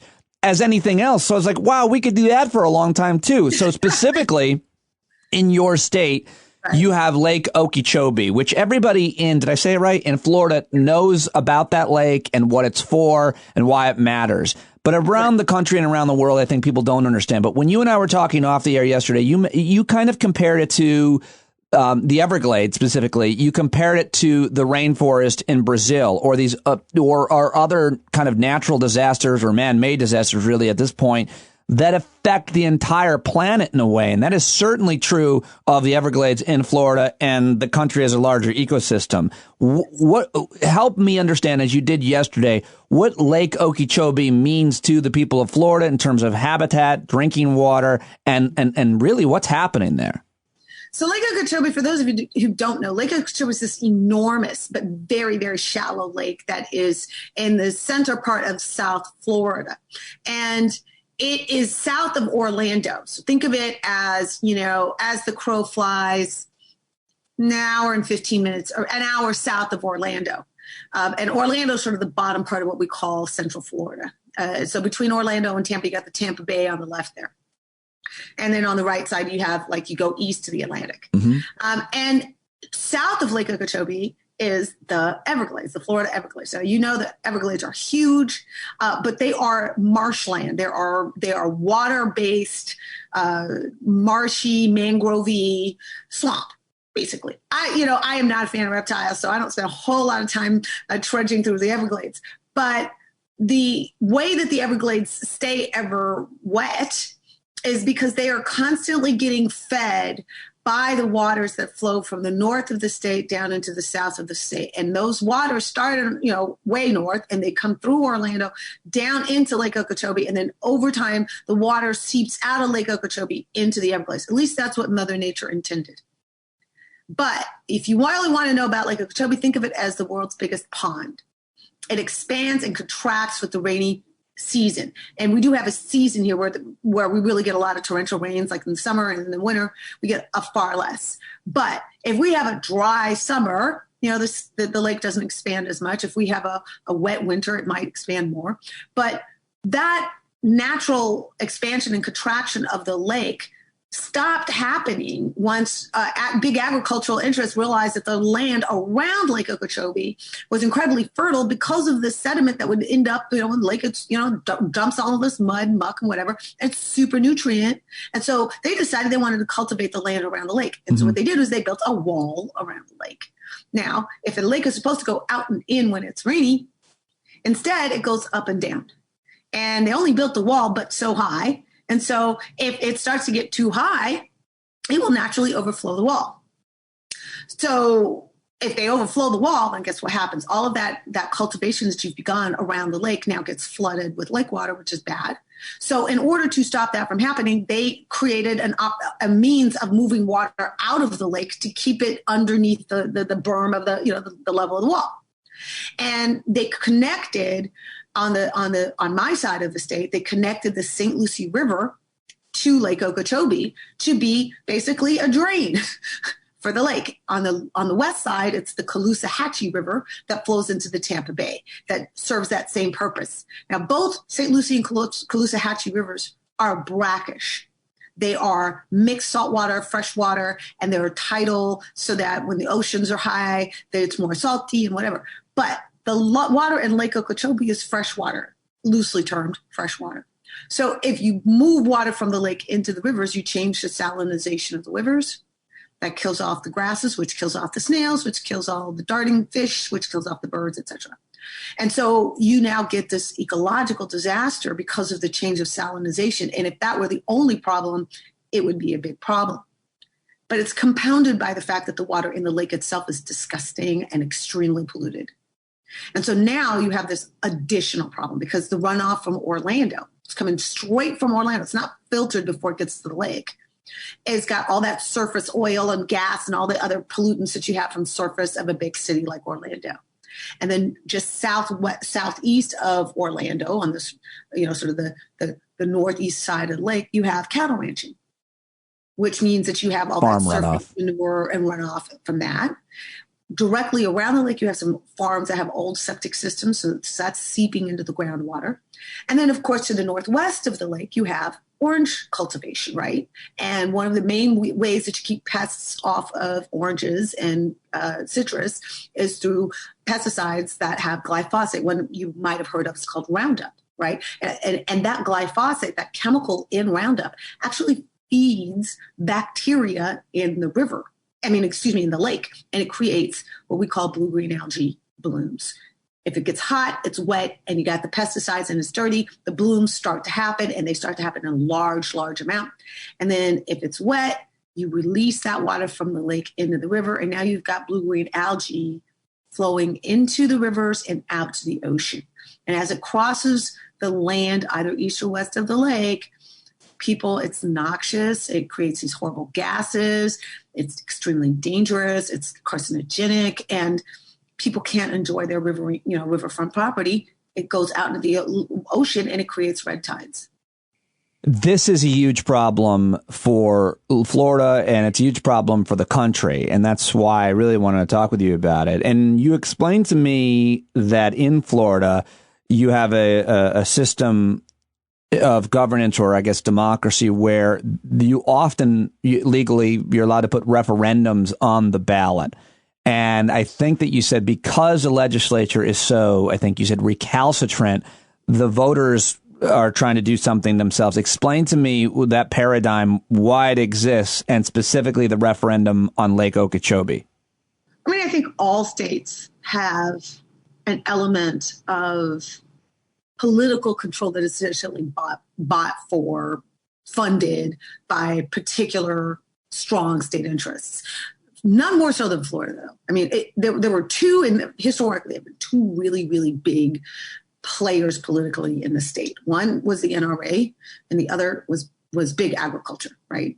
And what they would do is actually fund people to run for office. They would gang up or create PACs to attack people who got in their way or wanted to do things that they didn't like. And so there was this intimidation factor that was started to be baked into our politics. And so in Tallahassee, the capital of the state of Florida, the two big players on spending lobbyist money are the NRA and big agriculture. And the people of the Florida, it takes a lot to get something on a referendum. In our state, it takes hundreds of thousands of petitions to be signed. And the cost of that is that you have to pay for each of these signatures to be verified. And that it takes time, money, and a great amount of sort of like, people on the street signing petitions. Mm-hmm.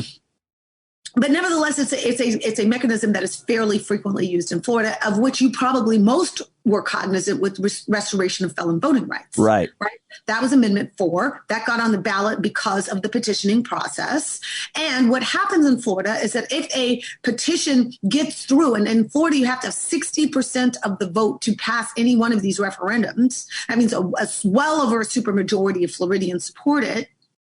If the legislature, which is GOP controlled, doesn't like it, they just stymie it. They just stop it in the House and the State House and the State Senate. So they just stymie it. So years ago, we had passed Amendment 1, which was an amendment to buy the land south of the lake. Now, I want you to understand that the buying is a sort of loose term, because the land south of the lake is leased by big agriculture. And then between, and then on the other side of that land that they control is the Everglades. So we need to traverse land that is currently in cultivation to get water from Lake Okeechobee into the Everglades as Mother Nature intended. And the way Mother Nature had it set up was that it would be water slowly trickling over grassy, marshy lands where the grasses would basically hold on to phosphorus and other nutrients and filter the water before it gets into the Everglades. That was the way Mother Nature had designed it.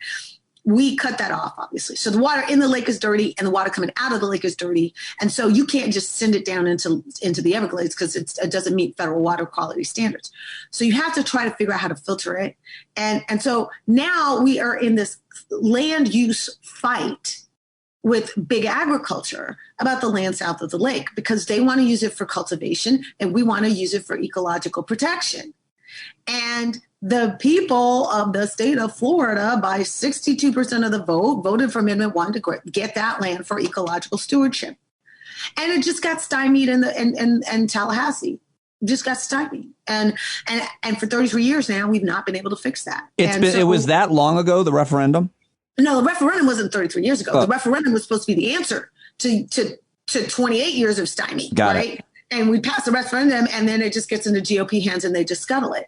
And just like they did with Amendment 4, right? They scuttled that too. So so now the reason that we have to release water east and west of the lake is because we don't control the land south of the lake. And Tallahassee, just this past session, gave the agricultural interests a permanent perpetual lease and made it illegal to take the land by eminent domain, or at least state-based eminent domain. So they've taken any incentive off of the table for agriculture to negotiate about land acquisition. They don't have to, because there's no cudgel there, there's no leverage. And so now we're just stuck in this situation. And I keep saying to people, look, it's a problem for Lake Okeechobee water to go into our rivers, no matter what kind of state the water is in. But now it's a threat to health and human safety to flow it that way, because it creates these liver cancer clusters and all these other respiratory problems and all these other things. So as between the interests of human health and safety, it ought to be number one. Ecological protection should be number 2, and short-term profit should be like 5 or 7, right? But that's not the way things are in Florida. upside down. So this is an issue between you and the incumbent, your opponent in Florida 18, Brian Mast, and he has done, I think, an effective job at muddying the waters. I guess that's not even a metaphor in this case about where he stands on the issue. And you have what might seem on its face a controversial solution until I think you unpack it, which is eminent domain. And when you first explained this to me, I was like, yeesh, that's usually not politically palatable. But then, you pointed to the fact that people seem to be okay, except for, I guess, the locals, with the federal government using eminent domain to build a border wall on our southern border. And and that is for a bullshit reason. It won't even do anything. It won't be effective. Even if you thought that we needed to prevent people from coming in, if that was your opinion, that wouldn't be the solution. In this case, we have a massive environmental issue. And Floridians understand this issue pretty well in terms of the algae bloom and so on, and why Lake Okeechobee matters. But your solution here is to have the federal government take that land for environmental reasons. Do I have it right? Yeah, but I mean, I think the solution, obviously, eminent domain is always a little bit of an extraordinary thing, and you're always hoping that you can reach resolution and negotiation without having to go to extremes, right? Like, because once you decide that you have to take it by eminent domain, that means that it hasn't been, you haven't been able to figure out any better way to do it. Right. And it's what's interesting about those agricultural interests is that there was a time in the past where they were far more willing to negotiate about giving up that land. So their political posture changed when their political power changed, and they got really agreeable GOP control of the state house and state senate, and so all of a sudden they didn't need to negotiate anymore. I always feel like eminent domain is the path of last resort. Right. But if you want to list the reasons why eminent domain could or should be used anywhere, just generally, I think that preserving a pristine, unique, and one of a kind environmental, gorgeous environmental estuary is sufficient justification for using eminent domain. Now, granted, it's not something that Congress decides. I mean, Congress may ultimately pass the budget that funds the purchase of that land, but ultimately that's an executive decision, usually in conjunction with DOJ and EPA and all these other things. But at the end of the day, I'm just not going to lie to people. Eminent domain does trump state interests. That's the whole point. When the federal interest is more has a higher priority than the state interest, that's what it means.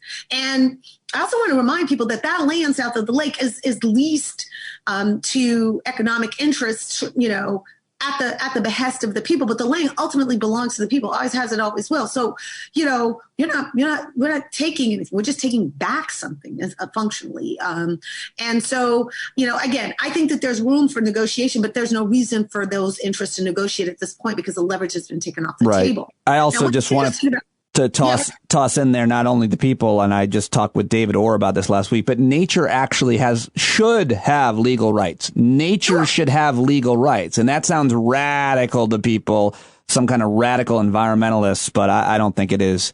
It is at all. Otherwise, we take everything and destroy it. But I think I might have jumped in and interrupted your point, but were you finished? Because I wanted to ask you.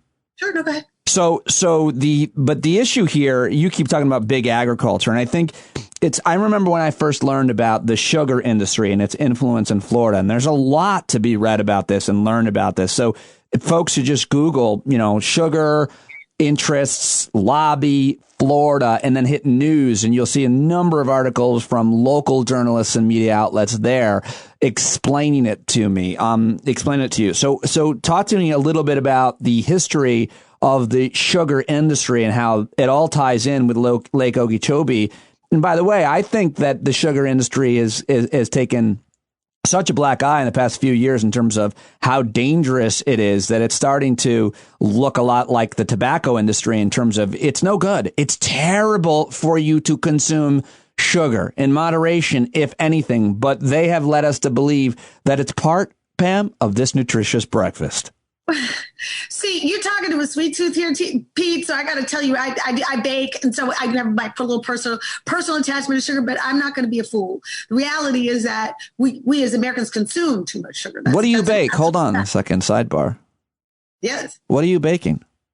Oh, I love to bake. I've developed an obsession with artisanal bread making, and my favorite thing to make that I'm continuing to experiment with is sweet rolls, pecan rolls, caramel rolls. Like I love like enriched doughs with like sweet gooey Do you stuff. take photographs of them? Oh yeah, I do. All right, yes, share some with me, and I'll insert them somewhere in social media. All right, so back to the sugar thing. I mean, the thing is that sugar plays an important role economically in the state of Florida, but sugar cultivation is not the world's most friendly, environmentally friendly cultivation thing out there. I mean, there are several issues with sugar cultivation. One of them is that they, at least in Florida, we still burn foliage off of sugar cane before we harvest it because it's easier on the machines, and which of course puts all these pesticides and chemicals up in the air. I mean, there's a lot of issues with that. But I'm not looking to destroy an economic vehicle of Florida, but I will say that if it were up to me, I would love to see that land cultivated for hemp and cannabis and not sugar, because it's more profitable per hectare. And it requires less water and less pesticide. So to me, I think that's a better use of the land, but that's not up to me. That's just my opinion. But at the end of the day, there's a very interesting relationship here. And what the problem is that the short-term financial interests and profit interests are driving this conversation. And there is no better answer here to saving the Everglades. There may be some other answers to stopping the algae, or another answer to storing the water, or stopping the releases, but there's only one answer to saving the Everglades, which is to get clean water into the Everglades. And the only source of clean water to do that with is through Lake Okeechobee. So if you are interested in ecological preservation, then you're talking about that land south of the lake. My opponent, Brian, is not really interested in saving the Everglades at all. What he's interested in is keeping the blue-green algae off of riverfront property, because that's very wealthy property, as I'm sure you can probably guess, right? If you have land and you own property on the river or on the ocean, chances are you paid a good penny for it. And once you get that algae on your front lawn, I mean, that befouls and encumbers your enjoyment of this wealthy, expensive real estate. So that's what drives him, right? That's not what drives me. I mean, obviously I'm concerned about that because it threatens people's lives and it's very toxic and noxious, but I have a much more holistic, sort of multifaceted concern here. I have a concern about saving the wildlife in our rivers and saving our lagoon and riverine environments. I have an interest in saving the Everglades, which is the only one in the world. I have an interest in keeping carcinogens out of our water, period. And I have an interest in making sure that we don't have sea level rise as well, and that we're back in the Paris Climate Accord and we address climate change and all these other things like fracking and like Donald Trump wants to do oil drilling off the coast of Florida. And, Brian's out there celebrating a moratorium on oil drilling when only an idiot would even consider oil drilling of any kind at this point. And really off the coast of Florida, like you got to be smoking something to think that that's a good idea. Well, like I don't care how much oil is out there. We don't need it, A. And B, if you screw it up, you blow the economy of Florida and tourism. Hello. Like it's just... But the thing with my opponent is that he is what I call a political chimera. He can make himself look like anything in the moment, but it's not what he says that he's about that matters. You know who he is by what he does. Right. And he giveth with one hand and taketh away with the other. I mean, he's the one who's voting to defund the EPA, voting to roll back clean air and clean water standards. I mean, he has no desire to regulate pesticides. The money to actually convert legacy septic systems and onto city sewers so that it's not seeping into he's got no plan on any of that. Like he's not interested in that, but he definitely wants to look like he cares about the water. But what he really cares about is the real estate. In any event, Mother Nature was cooperative in 2019 because his big project was to lower the level of the lake in the dry season so that in the wet season you wouldn't have to release. And in 2019, Mother Nature was super cooperative. We had a dry, wet season, and so we didn't have any discharges. And he had his like George W. Bush mission accomplished moment. going around the district. Look at what I did. No discharges. I won. Look at what I did. Of course, Mother Nature, that heifer is not cooperating this year. And we've had nothing but rain. And of course, the discharges have resumed, a week ago. And so the problem that we've had all this time is back, because what he proposed as a solution was just a stopgap measure. That's all it was. And let me just say, whenever a man runs around touting no discharges, don't trust that man. But the point, what you're saying is 2019, the weather was different than, and so he was able to go out and say, see, that nothing bad happened. But 2020, look what I accomplished. I'm your water warrior, right? But in 2020, the case has been much different. The news is lately, and that can't help him, and it's got to help you. But furthering the conversation, I think it's really important to say it's not that he just cares about the moneyed interests. Is he cares about the votes, and he cares about the campaign finance. He cares about the donations to his campaign. And so the sugar industry, the sugar lobby, is a very influential lobby there in Florida. And when I asked you about this yesterday, I said to you, how many jobs are there in sugar? And we talked a little bit about that. But then you moved on to saying, which I thought was really innovative, and that you already obviously have thought a lot about this, and you mentioned this earlier about maybe the cannabis industry, but that you want Florida to be a powerhouse of renewable energy creation as well as research and development. Can you, so if those jobs in the sugar industry were to go away, or in other industries like we talk about in coal or natural gas, or Joe Biden got in trouble for saying something that's not controversial to those of us that pay attention to the science, that we need to transition away from oil. But what people hear are their jobs, their good paying jobs are going to go away because people like you and I care about the environment and these little fish and these other things, which is a stupid way to frame it, number one. But if you want to, let's talk about the jobs. Let's talk about what you want to do in Florida. Well, I mean, I think it's a false dichotomy that has been created. And it's been created, I think, to a certain extent because of how little power some of the little people have in our state. And by the way, that dichotomy is to save the environment, you would kill our jobs in the economy. Is exactly. That what you're, And that's not only sugar that pushes that false dichotomy. I mean, oil does too, and coal does too, and everything else. Like everything else that's hurting our environment tells us, well, it's about jobs. Well, yeah, but not really. First things, there's an exaggeration as to how many jobs are created by big sugar to begin with, or big agriculture generally. Sugar is cultivated in our state by machine. It is not hand cultivated. It's not like you have some massive crew of people with machetes out there and that they would lose their employment.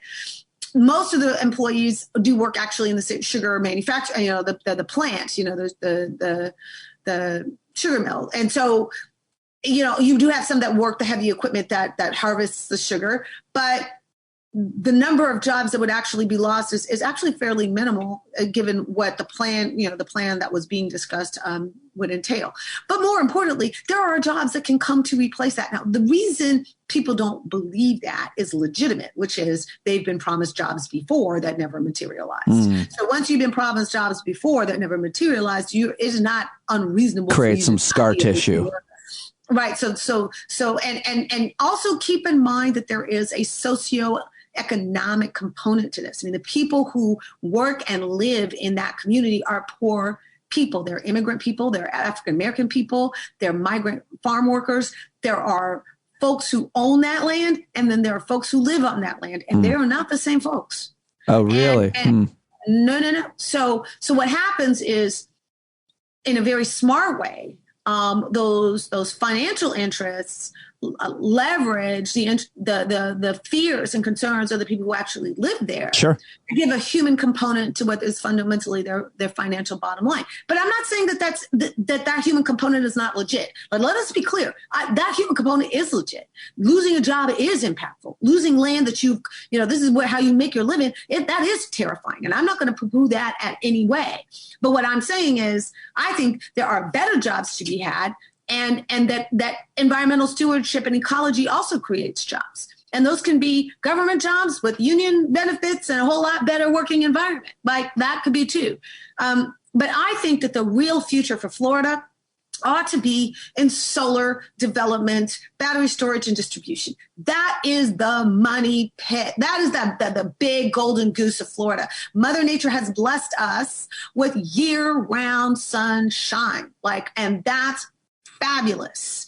And so we have the biggest producer of clean and renewable energy in America, a company called NextEra Energy, is housed in Palm Beach County. And it does natural gas, wind, solar, hydroelectric, and nuclear. And it has a very, very sophisticated corporate setup for the distribution of renewable energy. We also have, Max Planck, which is a research institution, and Florida International University's Honors College right there adjacent to NextEra Energy. And then you have all this interior land that could be used for manufacturing of solar tiles and solar panels. So to me, the right answer for Florida and just for the whole country, the whole world, is to turn Florida's Palm Beach area and St. Lucie County area as into the global solar hub of the world. Invite the best and the brightest from the world to come here, live in this beautiful, gorgeous part of Florida, bring their kids and their family, and put all of their talents to maximizing and speeding up the infrastructure design, the distribution, and the storage of solar energy. If we do that, we've now created jobs, we've created educational opportunities, we've increased the tax base of the area significantly, and we're serving environmental stewardship and ecology at the same time. That's a win-win-win-win. Everybody wins, including the Everglades. So you've obviously thought this through, done a lot of research, and have a very ambitious and optimistic outlook on what could be. But can you explain why Florida has lagged behind other states, especially states that do have a lot of sun, when it comes to specifically solar energy? Because on the license plate, I believe in your state, it says the Sunshine State, if I'm not mistaken. But you don't have, if my understanding, state credits or incentives for solar. Why is every house and residential building not covered in solar panels? Because it's money in politics. I mean, New York State. I'm looking at my house right now. I have solar panels on both sides of my house, south facing and north facing, 50 panels. We don't get nearly the amount of sun, thus we don't produce nearly the amount of energy you would on your homes and apartments. What's the deal? What's the difference? Well, I mean, like I said, it's about money control. So the utilities in Florida do not want solar, especially distributed solar, meaning home-based solar, where you are off the grid. They definitely don't want that because, feeding energy to each house is a fundamental component to their financial structure. And so they find ways of disincentivizing and making it difficult to get off the grid. They don't want that. And to a certain extent, they know that the grid, keeping and maintaining the grid has sort of an baked in overhead cost. Everybody who gets off the grid spreads the remainder of that overhead cost to the people who stay. So there is always this economic trade-off that happens, especially for people who don't own their own property or don't have the ability to take advantage of solar themselves. And so they end up bearing the cost that would have been distributed to maintain the system. And also keep in mind that we have this horrible problem with things called hurricanes, right? So we always have this additional baked in cost of funding the trust that we maintain to put electric back on when we lose large segments of electric.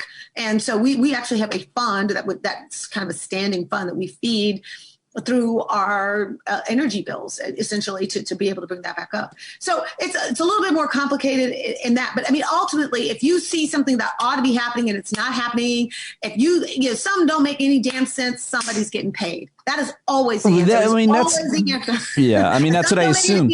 Somebody's getting paid. It'd be like Florida, insisting that Floridians continue and incentivizing. It'd be like the state of Florida subsidizing Blockbuster Video and saying, you gotta go rent tapes, no Netflix for you. And the rest of the country is like, we're watching Netflix. You guys are way behind. It's not a great analogy, but it's the only one I could come up with. You make the point, Pete, which is that so much of our policy is predicated on who has access to lawmakers. And all of that functionally is tied to the fact that you cannot really compete in politics without resources, without money. Right. And if there are entities that give you the money to get into power, your loyalty is to that entity. because they're the one who make it happen and they are the ones Right. who break it. And that's why the NRA was so powerful in Florida for so long.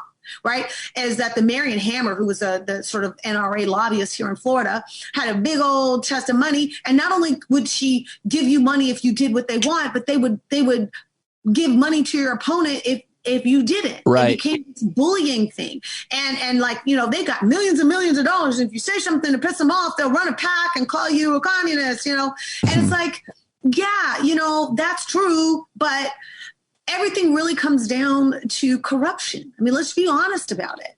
Let's just call it what it is. It's corruption, right? And people who are in this game do not like to think of themselves as corrupt. They don't want to think of themselves as compromised. They don't want to admit that that is a core component of the decisions they make and the choices that they make. Because then that would be, you know, that would be self-critical, and most people with egos that big are not that self-critical. But I'm just telling you, one day I'm gonna write a book about this race, and I'm going to tell you the chapter about what it's like when somebody is out there threatening to fund a PAC against you for $2 million or $3 million. I can tell you what that feels like. It's very intimidating. And so a lot of people just decide that they're not going to step on that toe because it's going to create a Right. backlash that they can't overcome. And so they just don't. And that's how you stymie movement on things that everybody seems to agree about. I mean, and that's not just true in Florida. That is absolutely Right. true about our politics Right. nationally. Right. Very well explained. How do we know you're not bought and paid for? Just look at my ledger. You will know. You know, it's funny, Pete. It is. You're working on a computer from 2013, you told me before we started recording. Yes, Why doesn't one of your donors get you a new computer? Well, you know, I'll tell you, I am actually super proud of the fact that my fundraising reflects my values, you know, and even the newspaper had reflected on the fact that I have this massive number of individual contributors, and that, you know, I don't have corporate PAC money, and I don't have like some big giant IE out there, you know, covering my six. And, you know, like, this is, you know, it is very stressful to know that you have such a major, huge responsibility to deliver a win for people who desperately need it, and 29 electoral votes for a country in dire need of them, and to know that you're functionally doing that on your own. But, you know, with the support, of course, of thousands and thousands of well-wishing people who give what they can. But that being said, you know, I walk this path with a clear conscience. I don't owe anybody anything. Like, and they kind of know it, you know? And I think to some extent that is part of the cross that I bear in this politics, is everybody's a little bit afraid of my Twitter. And because they know that I could go all in on something.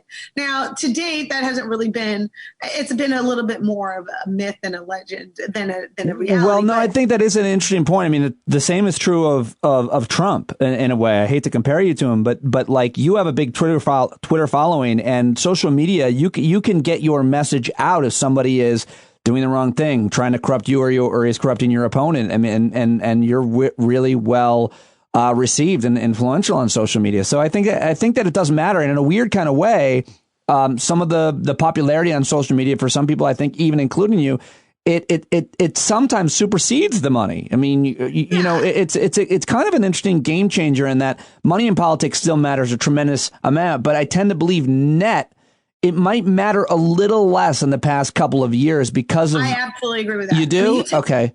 Yeah, oh, totally. I mean, you take somebody like You would AOC, know. right? Yeah, perfect. Yeah, she's powerful as hell, and you know that her ability she came into Congress with power, because she came into Congress with a massive following, right, and was able to leverage that to get onto the most powerful committees in Congress. It is not normal for a freshman member of Congress who unseated a popular Democrat to end up on Ways and Means or Appropriations. Okay? Yeah. How did that happen? Well, the way that happened was there was a certain number of votes for the speakership. There was a pull-away group. And in order for the speaker to retain her speakership, she needed a block of votes from the progressives. And the trade-off there was that they would get their committee choices. Now, is that a little mercenary? Maybe, but it's also super, super effective. And that was generated not by money. That was generated by power. Power really is just the ability to make people do what you want them to do. Now, money is one way to do it. You can use it money coercively, or you can use it as incentive, right?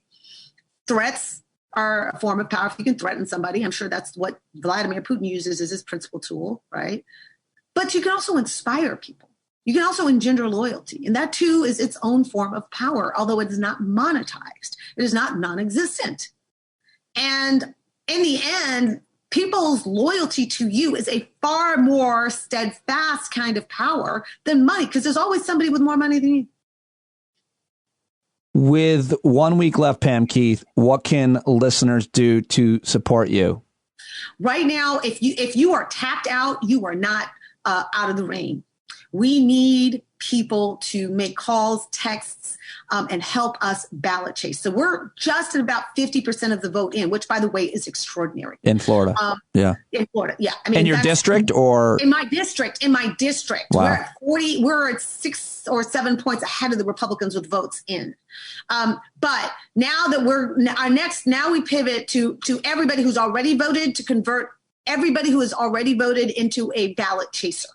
Right. So, or a vote chaser. So the goal here is to cut up our list of outstanding vote by mail ballots or low propensity voters into little manageable pods, and then convert somebody who's already voted in their community or their neighborhood into the person who goes, knocks their door and asks for their ballot. Because now it's your neighbor, it's your friend, it's somebody you know, somebody you're familiar with, saying, hey, I know you got a ballot. Where is it? How come you didn't get it in? Right. So that's partly, but you can help us do that from anywhere, right? Like you can be in New York or Idaho or Hawaii. I don't care. You can be anywhere helping us run down these vote by mail ballots, because my view is there's no excuse for us not to account for 90% of the vote or more. So you'll take the money, but ballot chasers are specifically what you're looking for. How do I become a ballot chaser? Right. Of course, I'll take the money. And you can always contribute at pmkeithfl.com. I will always take the money. pmkeithfl.com. Go ahead. Yeah, absolutely. But if you do have time, your time and your effort is priceless, because you can have that conversation that gets somebody to actually go to the poll. You can remind that person with a text that the ballot looks like this and don't forget to sign the back of it, right? Like you can send critically important information to voters in CD18. And again, we're one of 3 super seats in the entire country. That means that if we flip this seat and we hold what we have, we've changed the delegation control in Florida from Republican to Democrat. It goes from 1413R to 1413D. And once it's 1413D, that means it's the Dems who control the electors and any shenanigans after Election Day that Donald Trump may want to try to pull. Right. So very you don't important. just win a congressional seat. And of course, cherry on top, you end Donald Trump's presidency at the hands of a progressive Black woman. How delicious is that? That is delicious. I don't know if it's as good as what are you making? Today I made sort of Japanese style sweet rolls. Oh, look at you. Good. Wow. It's like dong dong. It's like you kind of warm up milk and water and flour, and you kind of create a paste, and you thin that out, and then it makes it a sweet, soft roll. That is very impressive. I struggled making my plain bagel today, just before I got to it. Yeah. I'm not good. Baking is my self-care. It's like it requires a degree of precision that makes you focus. And it's good to focus on something other than what you're always focusing on. Great advice. Great advice. And we'll do all we can to help Pam Keith in this final week. Thank you, as always, for joining me, my friend. It's been so great getting to know you, and I look forward to keep getting to know you more. I'll follow you wherever you go, right off a cliff. Thank you. I had a wonderful interview with Laura Coates this morning. Oh, yeah. Tell everybody, a lot of people know, just while we're still on the record, I'm so glad that happened. I really want to hear it. And I don't know if there's any way, if you're not a subscriber, to hear it. But the idea of you and Laura in conversation to me is really exciting. And I'm kind of... It was wonderful. I think my answers are a little bit too long, but she asked me about my pet issue. I mean, what do you want me to do? She asked me about veterans. Like, that is like my home base. Sure. Like, of course, I would just deeply get into it. But she's wonderful. Great. And that was a really fun interview. I'm so glad to hear that. All right, Pam, I'll talk to you again very soon. And thank you so much for joining me today. And go to the show links, everybody, to find out how to donate and how to volunteer. And if anything else, just go to pamkeithfl.com and follow her on Twitter as well. Is she not relatable? Ladies and gentlemen, is she not brilliant? Is she not passionate? Is she not qualified? No, she's all of those things. So help her win in Florida 18. If you're a listener of this podcast, I would love for you to donate or jump on the phones on her behalf. Go to PamKeithFL.com to learn more. And on Twitter, it is at PamKeithFL. That's all I've got for you today. I will talk to you tomorrow. I plan to be having a conversation with Laura Coates and another special guest who I'm not positive yet that is booked, so I got to make sure, but I don't want to say. But Laura Coates tomorrow is the plan, and I can't wait for that because, as Pam just said, they talk. We're going to have a lot to talk about, and can't wait to catch up with Laura. And I will talk to you on Discord, the Discord platform, or send me an email. If you're a subscriber, you can join us on Discord, by the way. You got to be a subscriber for that. Go to patreon.com/Pete Dominick right now, and you will not be alone in this community. There's always someone hanging out to talk. I will talk to you tomorrow. Love you. Bye.